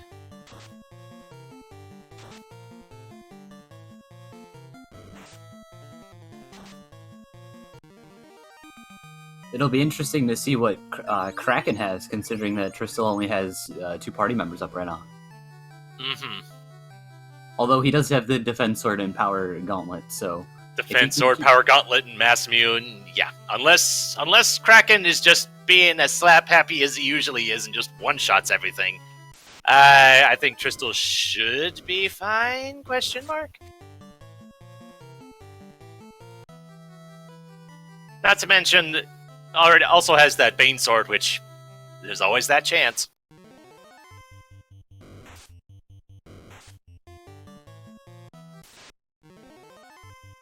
Although these lobsters aren't really letting him get very far. Thankfully, they're not hitting hard.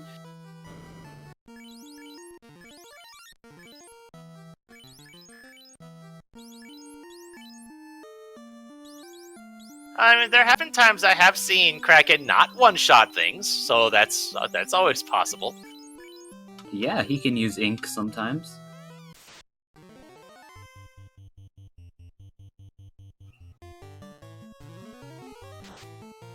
Oh, well, Kraken has thunder.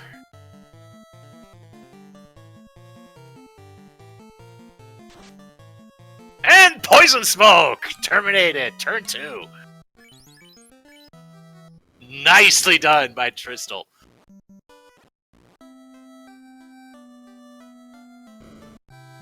As I said, there's always that chance. I guess the white mage didn't have anything better to do.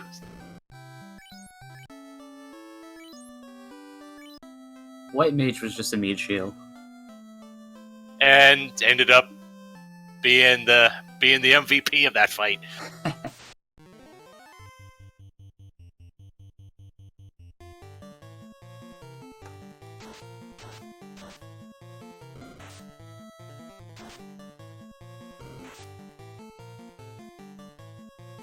Alright, so while Doogie's continuing on towards Kraken, Tristal is going to head the right side and check the mermaids. Since we have the Mystic Key, we can actually check the all of Sea Shrine. We don't have to leave that one chest behind. Question in chat, did they reroll for this party? Yes, they saw the white magic at level 1 and they immediately took a white mage. Yep, they initially had 2 red mages, but when they saw the exit and heal 3 being straight up white mage locked, the exit being tail locked, which we still haven't found yet, yeah, they both decided to the better of it and just go red-white instead. And, well, there's our 3rd ribbon. Given that our runners have been doing 3-man strats pretty much this entire seed, that's a very nice thing to find.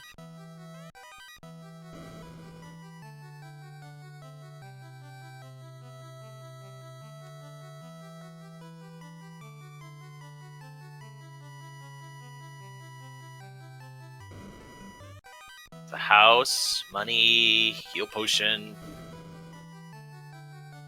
And that Banezord putting in some work on Doogie's side too, taking out that a huge part of that Zag pack.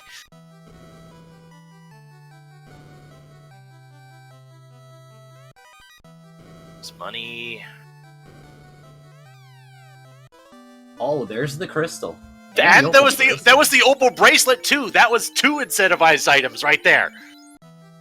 So there's our 2 other loose items. The crystal and the opal bracelet right next to each other. Wow. Well, these we don't have to worry about where the loose items are, but yeah, the crystal is going to lead to everything else. Holy cow. And it could still technically not dead end, but end at loot with no floating. I don't know how well the seed lends itself towards 100% completion, but technically, yeah. And a nice thing also, Tristal was still docked on the inner sea, so checking Matoya is actually, well, it won't take as long as it'll take Doogie to get back to here.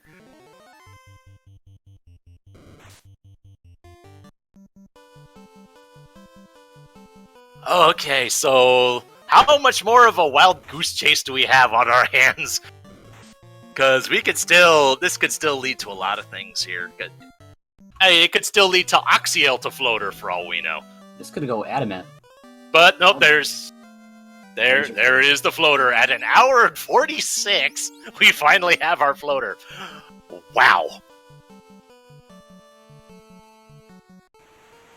Yeah, I meant adamant. I misspoke.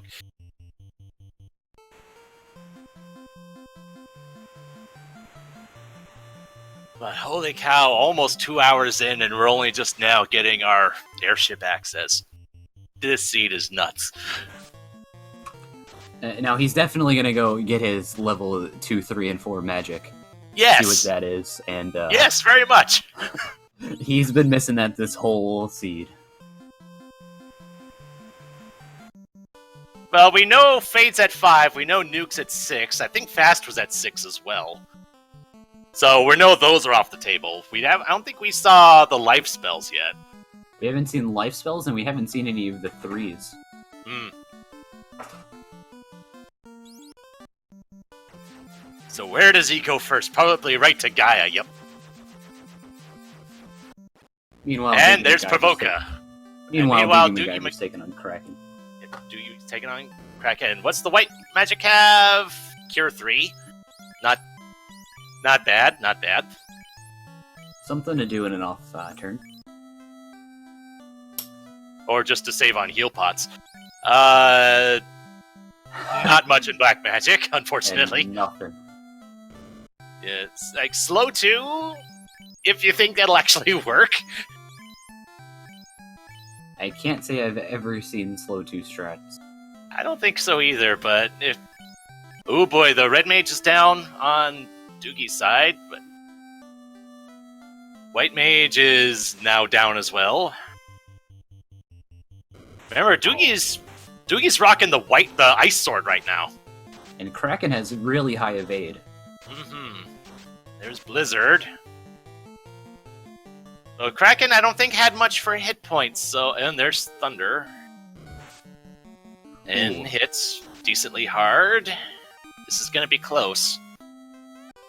And he takes him and down. Takes him down, and the pirates had the loot, so Tristal is now in go mode.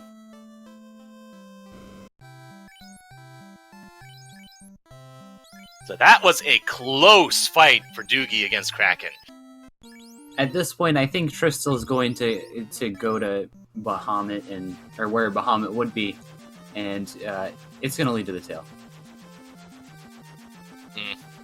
Well, the thing is, he has to turn in the herb and at Bahamut's cave, and then go back to Ophland Castle to actually get the item. Yeah. So that's more of a annoyance in routing too. So I'm curious what Tristal's looking for at this point. He knows the tail can't be. He should know the tail can't be loose at this point. We found all our loose items. I think he still wants that white shirt. Yeah, that would be a nice thing to have. Though at this point, black shirt would be nice too. Yeah.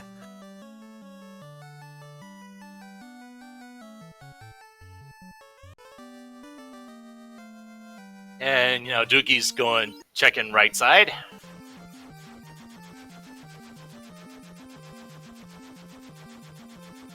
Well, looks like he's going to check this whole floor before going to mermaids. Checking the key lock chest first, and it has a soft potion.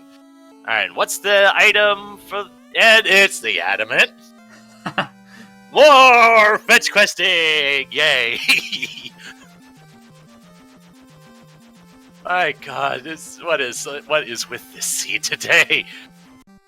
Yeah, and that will give us our tail. Yep, there's the tail. So I think that's every key item now. That is one shiny tail. Mm-hmm.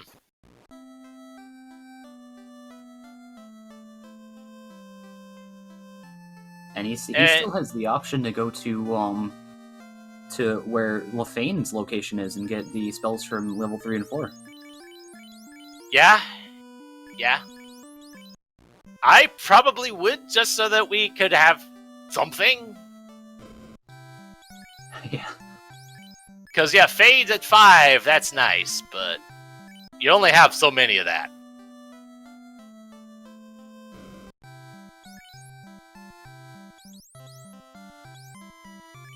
Yep, and Warp is nice too. It could still prove useful even now that we've full cleared almost everything. Yeah, it could help in Sky if he checks chest for some reason. Yeah, I believe we have seen Nuke. I want to say it was at level 6.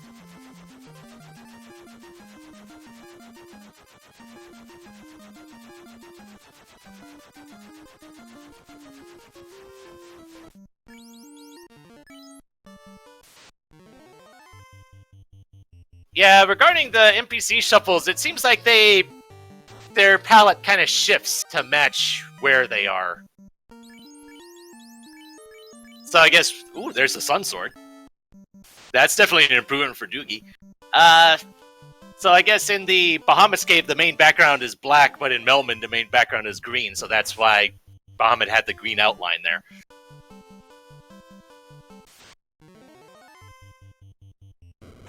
It looks like is Tristal heading towards Elfland now?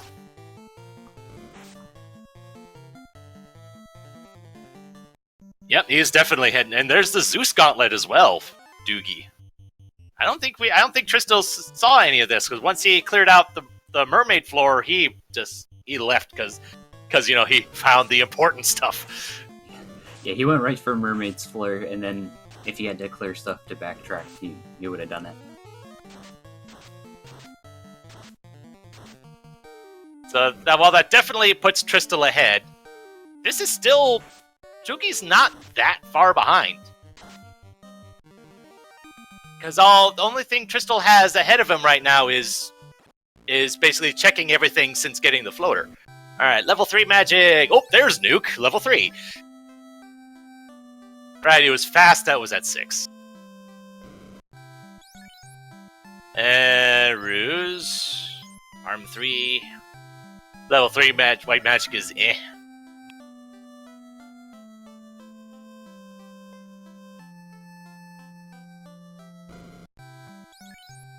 Well, there's Harm 4 at level 4. That's good.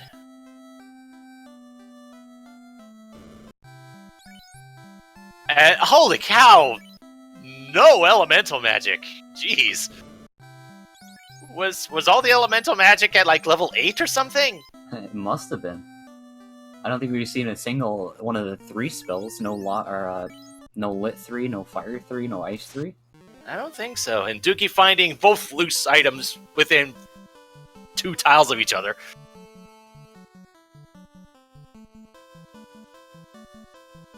And fortunately, nuke aside,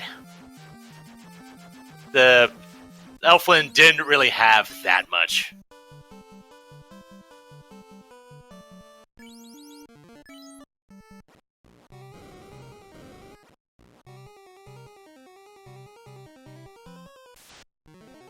Alright, Tristal taking on our last dungeon.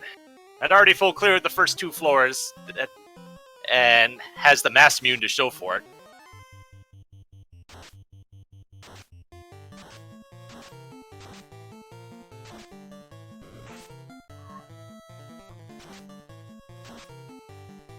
And what kind of sucks for Doogie is that he has the ship parked on the outside of the continent, which means he either has to sail all the way around or walk all the way to Matoya, and it looks like that's what he's doing.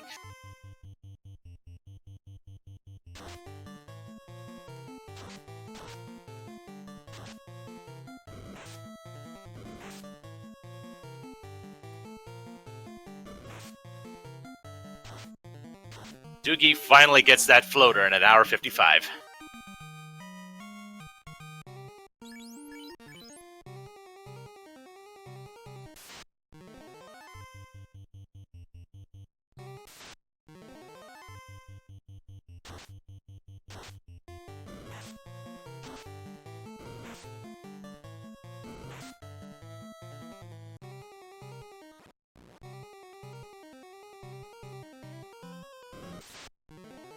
Let's see how tough this blue dragon is. Or we can just run away from it. That works too. So does Tristal check anything here?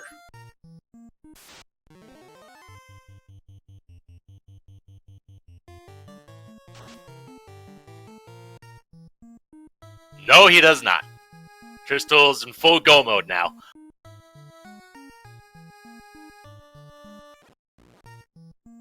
Nope, doesn't even check that one room near in floor 3.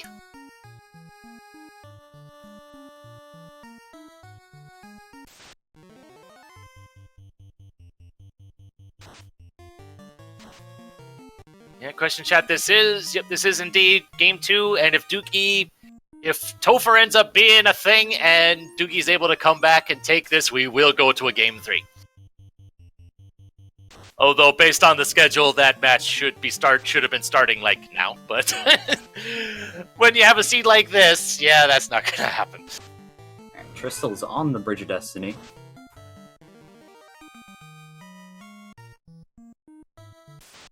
Yep, get your plus RNGs in chat, see if we can find ourselves a robot.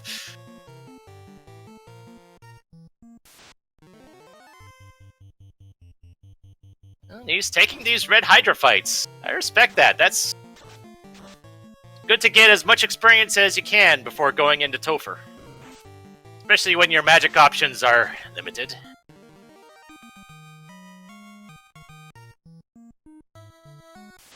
And there is our Warmech!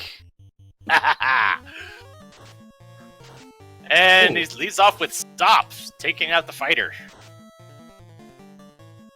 And he decides to... discretion is a better part of valor, and gets away.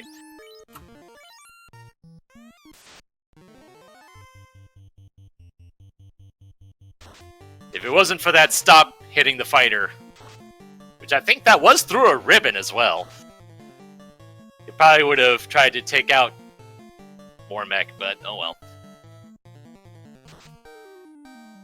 Getting through Tiamat takes priority.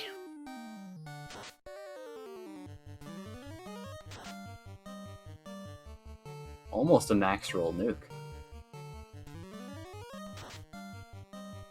Yeah, and down goes Tiamat. That's our 4th orb. at an hour 59.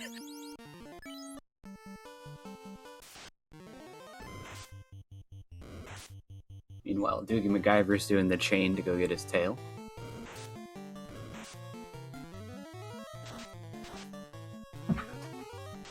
The long, winding path that has just been this seed in general. This seed wanted you to go everywhere and do everything before it'll let you get the good stuff.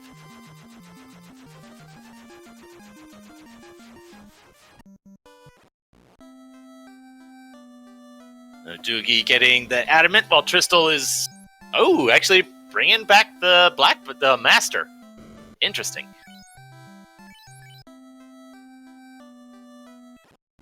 Notice he's not. I guess his heal potion stock must be pretty good if he didn't top that off, though. Oh yeah, it's at 95. Yeah, he's fine.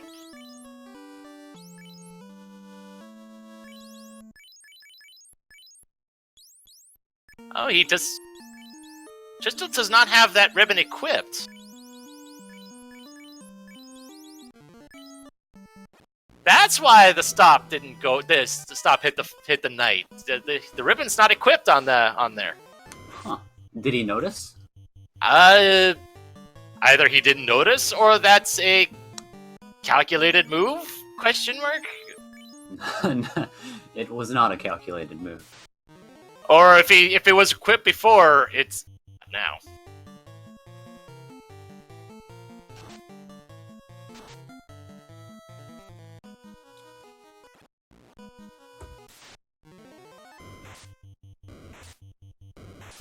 And down goes the master.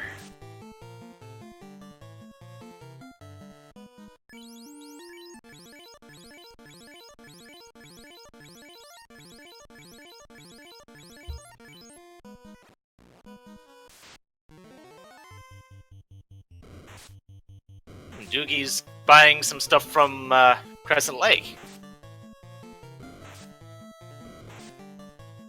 And Fast is legitimately stuck to the Black Mages. That's unfortunate.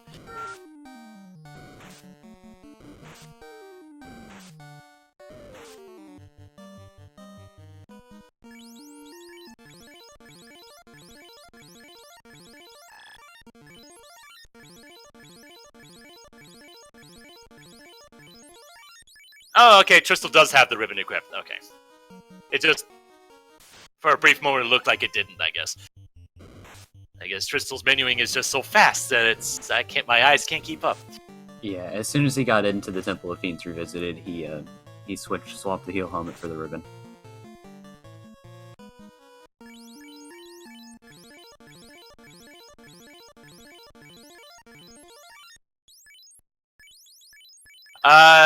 Question, what does the heal helm do? It allows you to use heal 1 in combat. That's pretty much it. Goodness knows I like it, but especially in a race environment, it's not worth it for the most part. Especially when you have the menuing speed of somebody like Tristal, it's faster to just use heal pots. Yeah. If you were concerned about running out of heal potions, I would get that, but that's about the only justification for using the heal items in combat at this point. We have seen a fair share of heal spells, too, so we shouldn't be running out of healing items anytime soon.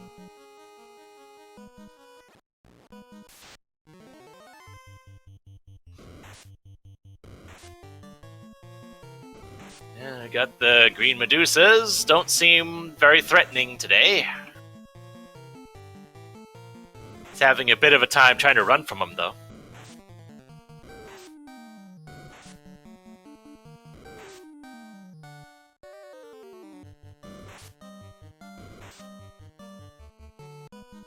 Just to show that he's in complete go mode, he has disregarded earning any more experience. He just wants to finish the game at this point.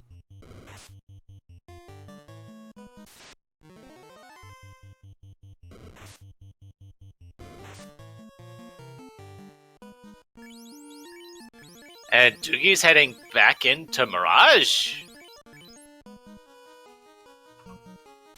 Although he apparently didn't check the second floor of Mirage, so if he's going in there looking for maybe a in-game weapon, he's gonna find it.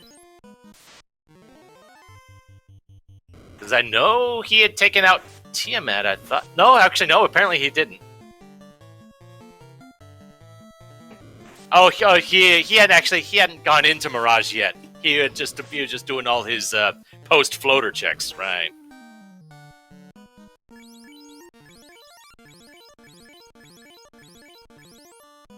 Interesting to note, if he's in goal mode, he might skip this Masmu. Yeah, he might. And it looks like he is. Yeah.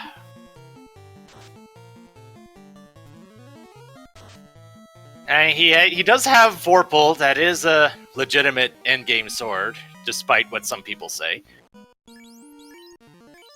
And he does have Power Gauntlet, so he'll be able to. He should be able to make do with that. Oh, he'll be more than fine. And he also has the Excalibur. He's had that for a while as well.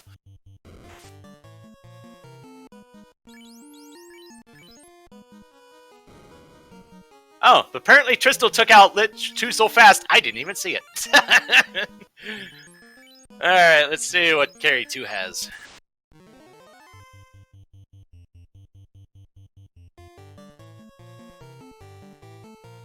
Throwing out the Fades and Nukes, just going all out on the offensive.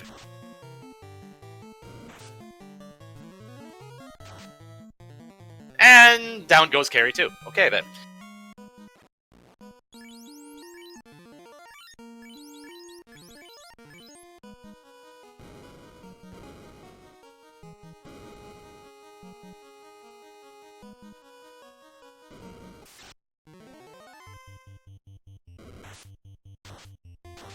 Well, your sharks have Dark, which mostly serves as a time sink at the moment.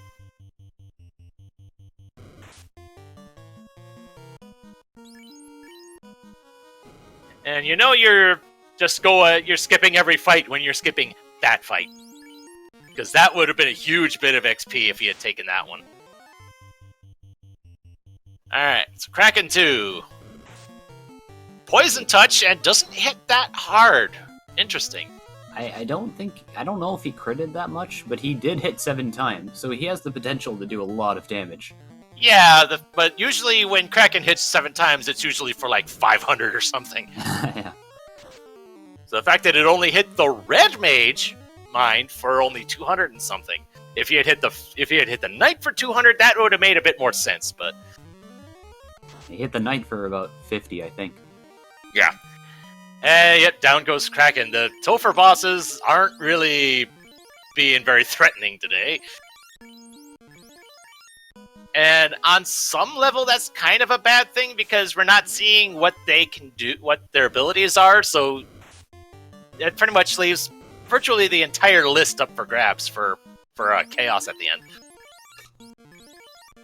And depending on how this Tiamat goes, it could just like completely have you go on the brakes and have like an absolute beast of a fiend.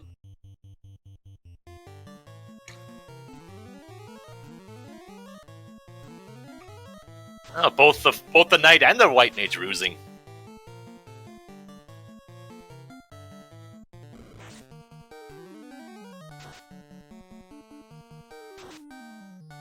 And Tiamat 2 having a good bit of absorb, only hitting for 79.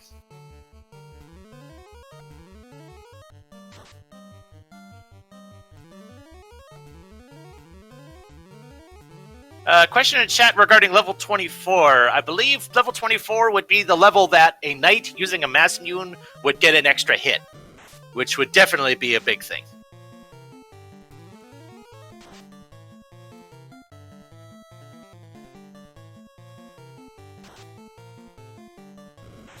The Tiamat's mostly swinging and missing at the moment. But he does have a decent amount of health.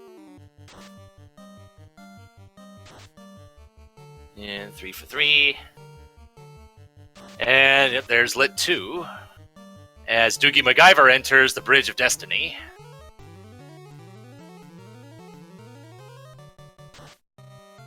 And 4 hits for 95, and down goes Tiamat 2. So even then, we still didn't really see much for abilities.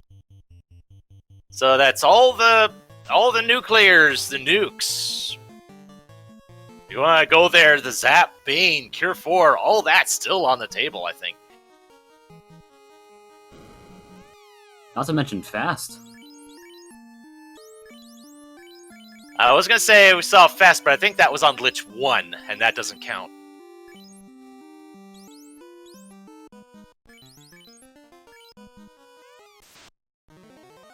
Alright. Chaos fight for Tristal. And he leads off with an Inferno, but everyone's got ribbons, so it's not going to do that much.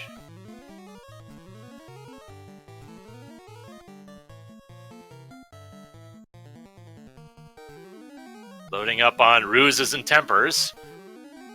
Meanwhile, DoogieMacGyver's taking on Tiamat 1. Yep.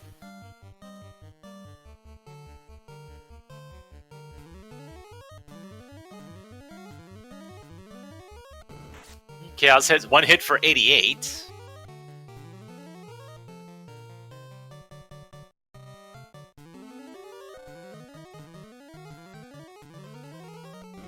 And Chaos missing. Hit for 655.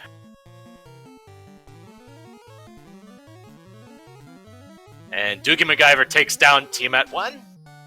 And nukes for 164. And whoop, there goes the Red Mage. And hit for 742. So no more temper charges. It's 360 per hit.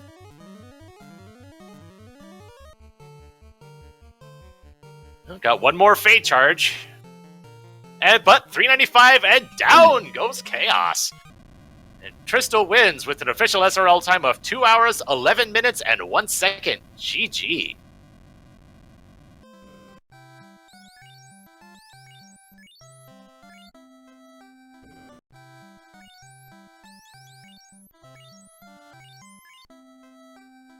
So, I think, didn't he get up in the air it was at least hour 45, right? Yes. So, yeah, less than a half hour later, boom, done. And that was with checking the magic that he missed out on and realized he didn't miss much. Yeah. I mean, the nuke was nice, for sure. Well, the nuke was really... That made it worth it in itself.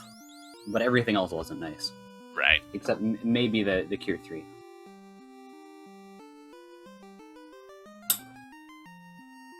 And looks like DoogieMacGyver has decided to forfeit the race. And both are commenting on on what kind of seed this was. Yeah, it'll be interesting to ask what they thought of when they saw progression just spread everywhere.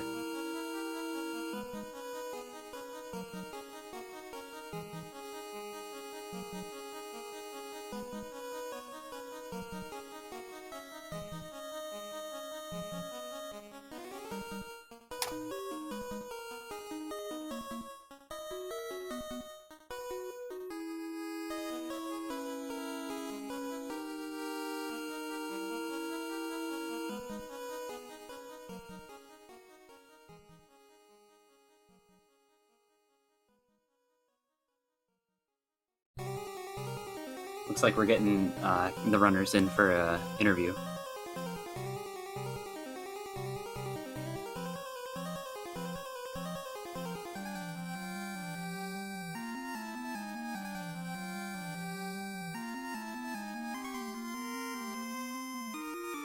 Apparently, chat noting the stats on Tristal's end that popped up in the ending credits. Apparently, Tristal got ambushed 48 times. Holy cow. And we have Tristal in the booth. GG. What a seed. What a seed indeed. And we have DoogieMacGyver in as well. GG. Yeah, so this seed really didn't want you getting anywhere quickly, did it? No, I mean, I guess these seeds are what Randomizer is all about, just like the craziest routing. In theory, it was plausible that floater wasn't required. I don't know that it would ever actually randomize out to that, because I don't think there were enough incentivized items remaining to not give us the floater. But yeah, that was super crazy. Yeah, we were contemplating that particular thing because we still had two quote not required ones in the opal bracelet and the tail that could have ended up being the only things floater locked. Right. Yeah. Yeah, how about the mermaids? Yeah, those were kind of nice. Sort of. I had that one room with both incentivized items, and it was pretty interesting.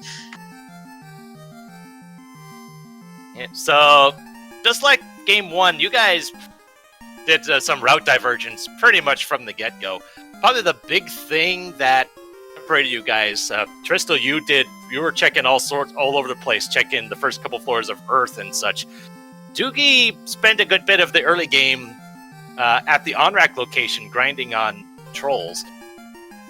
And we were kind of wondering, was your initial plan to grind up for enough money to buy the bottle, or were you just doing it for levels? I wanted to get a charge of Fade. Plan was get a charge of Fade, kill Lich, hope that Lich was locking the floater, and that Tristal was doing things that, wasn't killing Lich that early.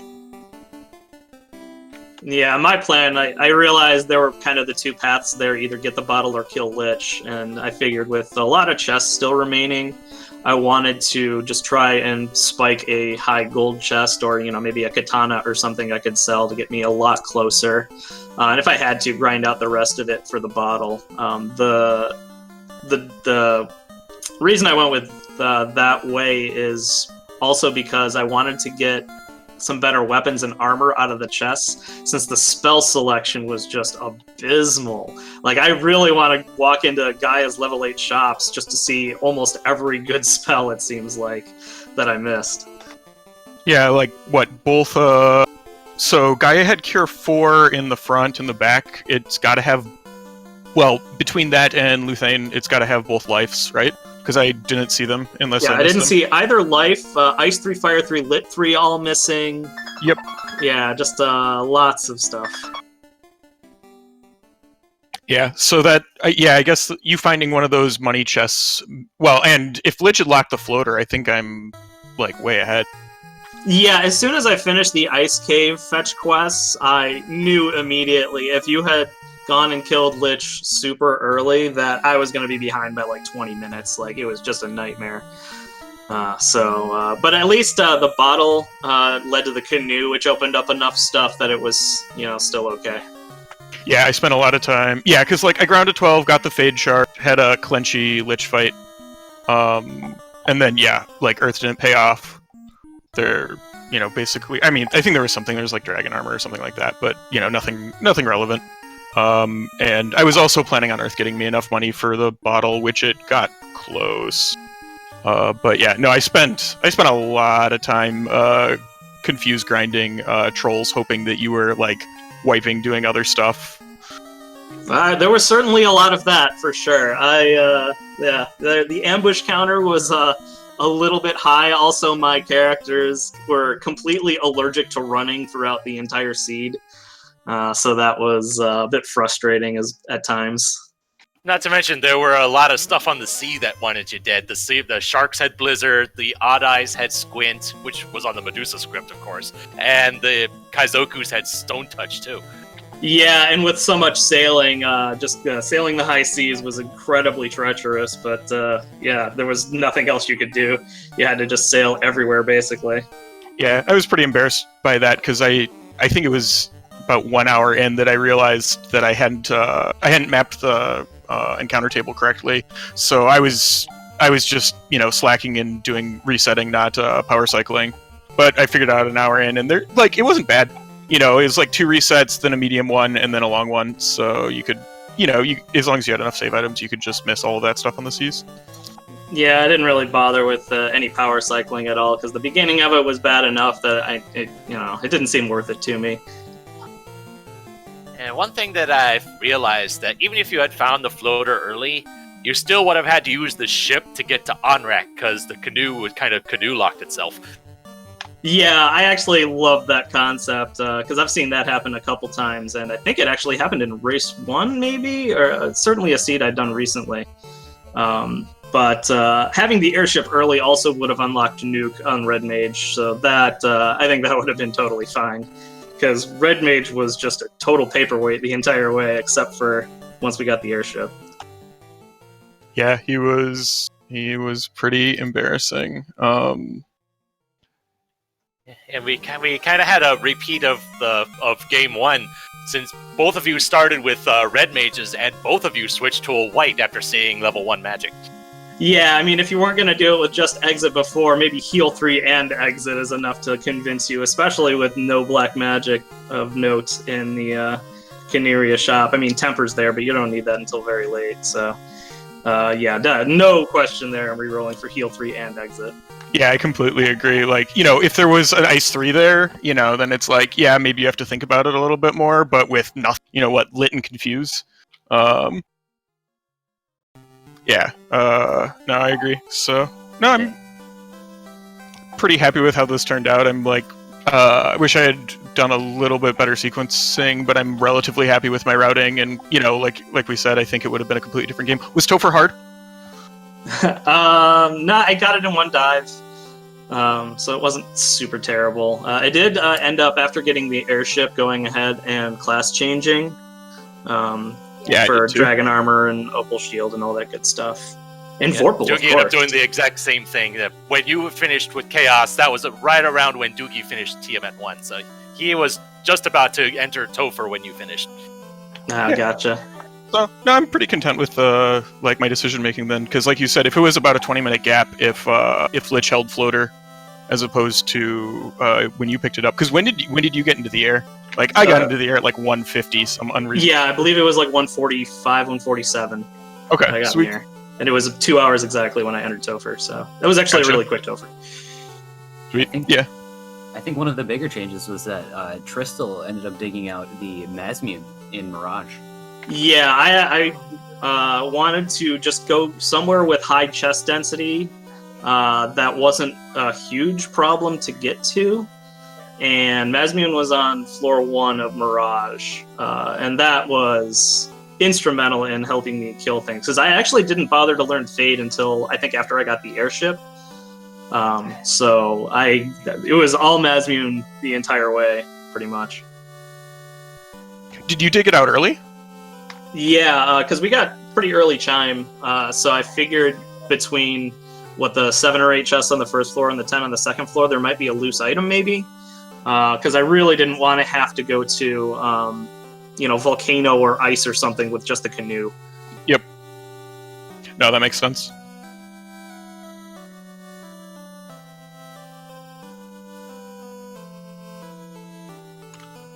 Alright, so Tristal, you are taking this series 2-0.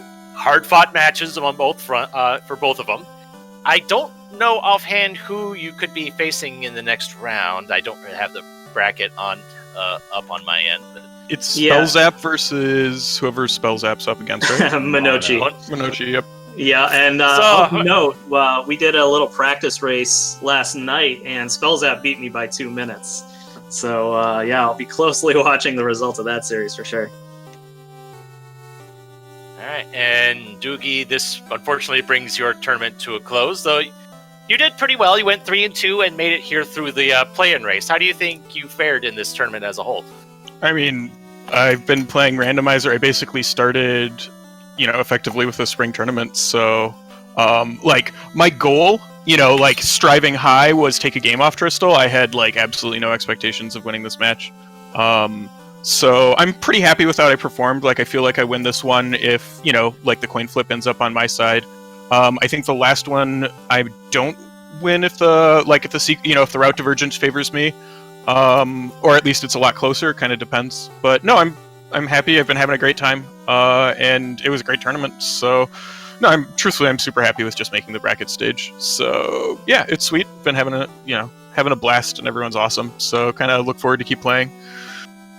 Yeah, honestly, Doogie, you should be really proud of yourself. If not for Death Touch Naocho's hitting you and not me, I think you actually win game 1.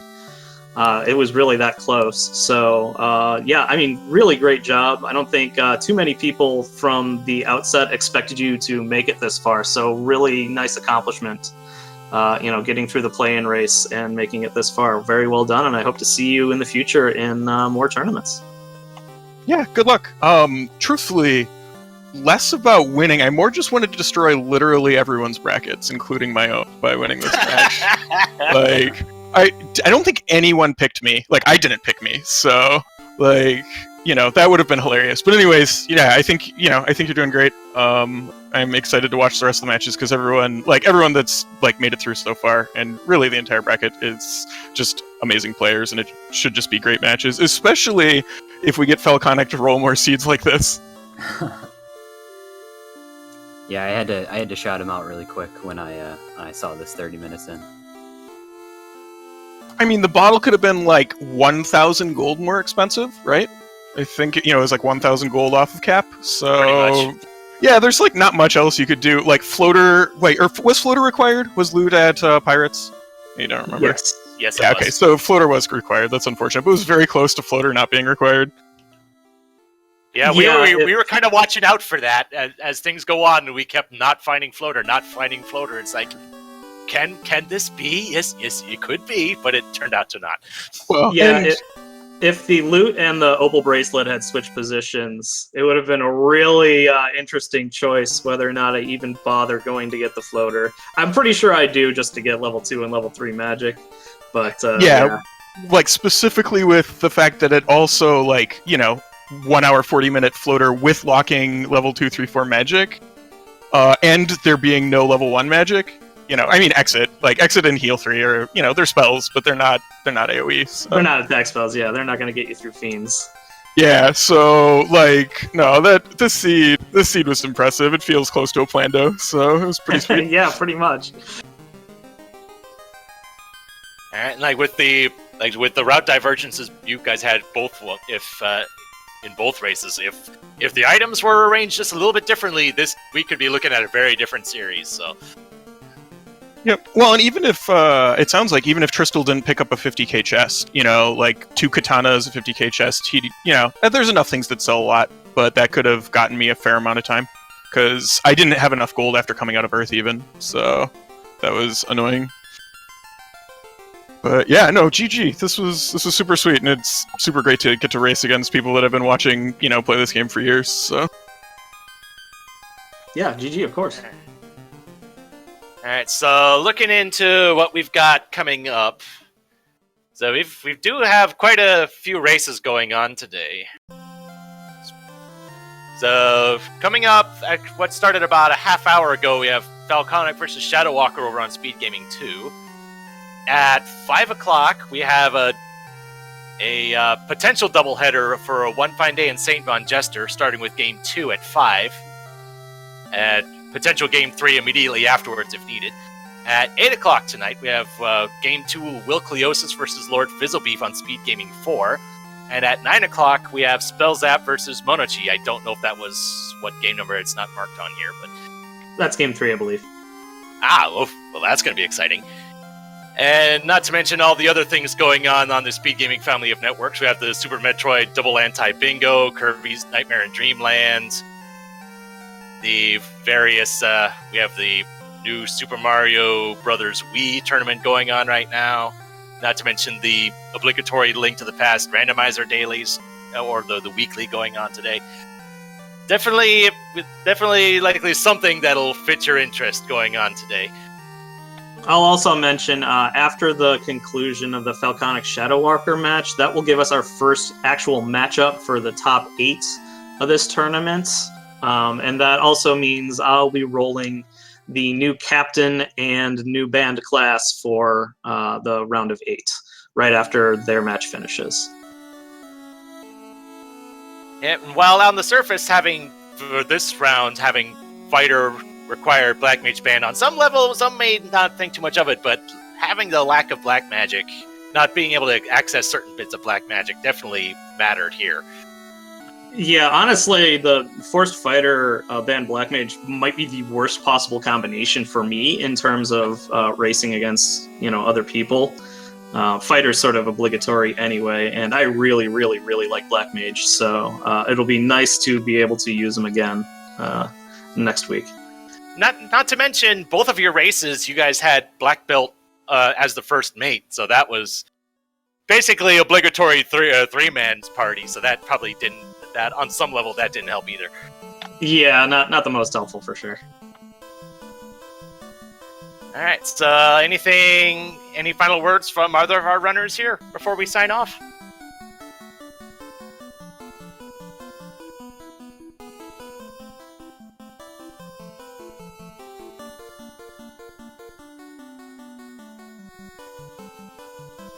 Alright then, so I guess alongside our wonderful tracker, Moist Mogwai, my fellow commentator, Hypes Nova, I am Melee Wizard, and have a nice day.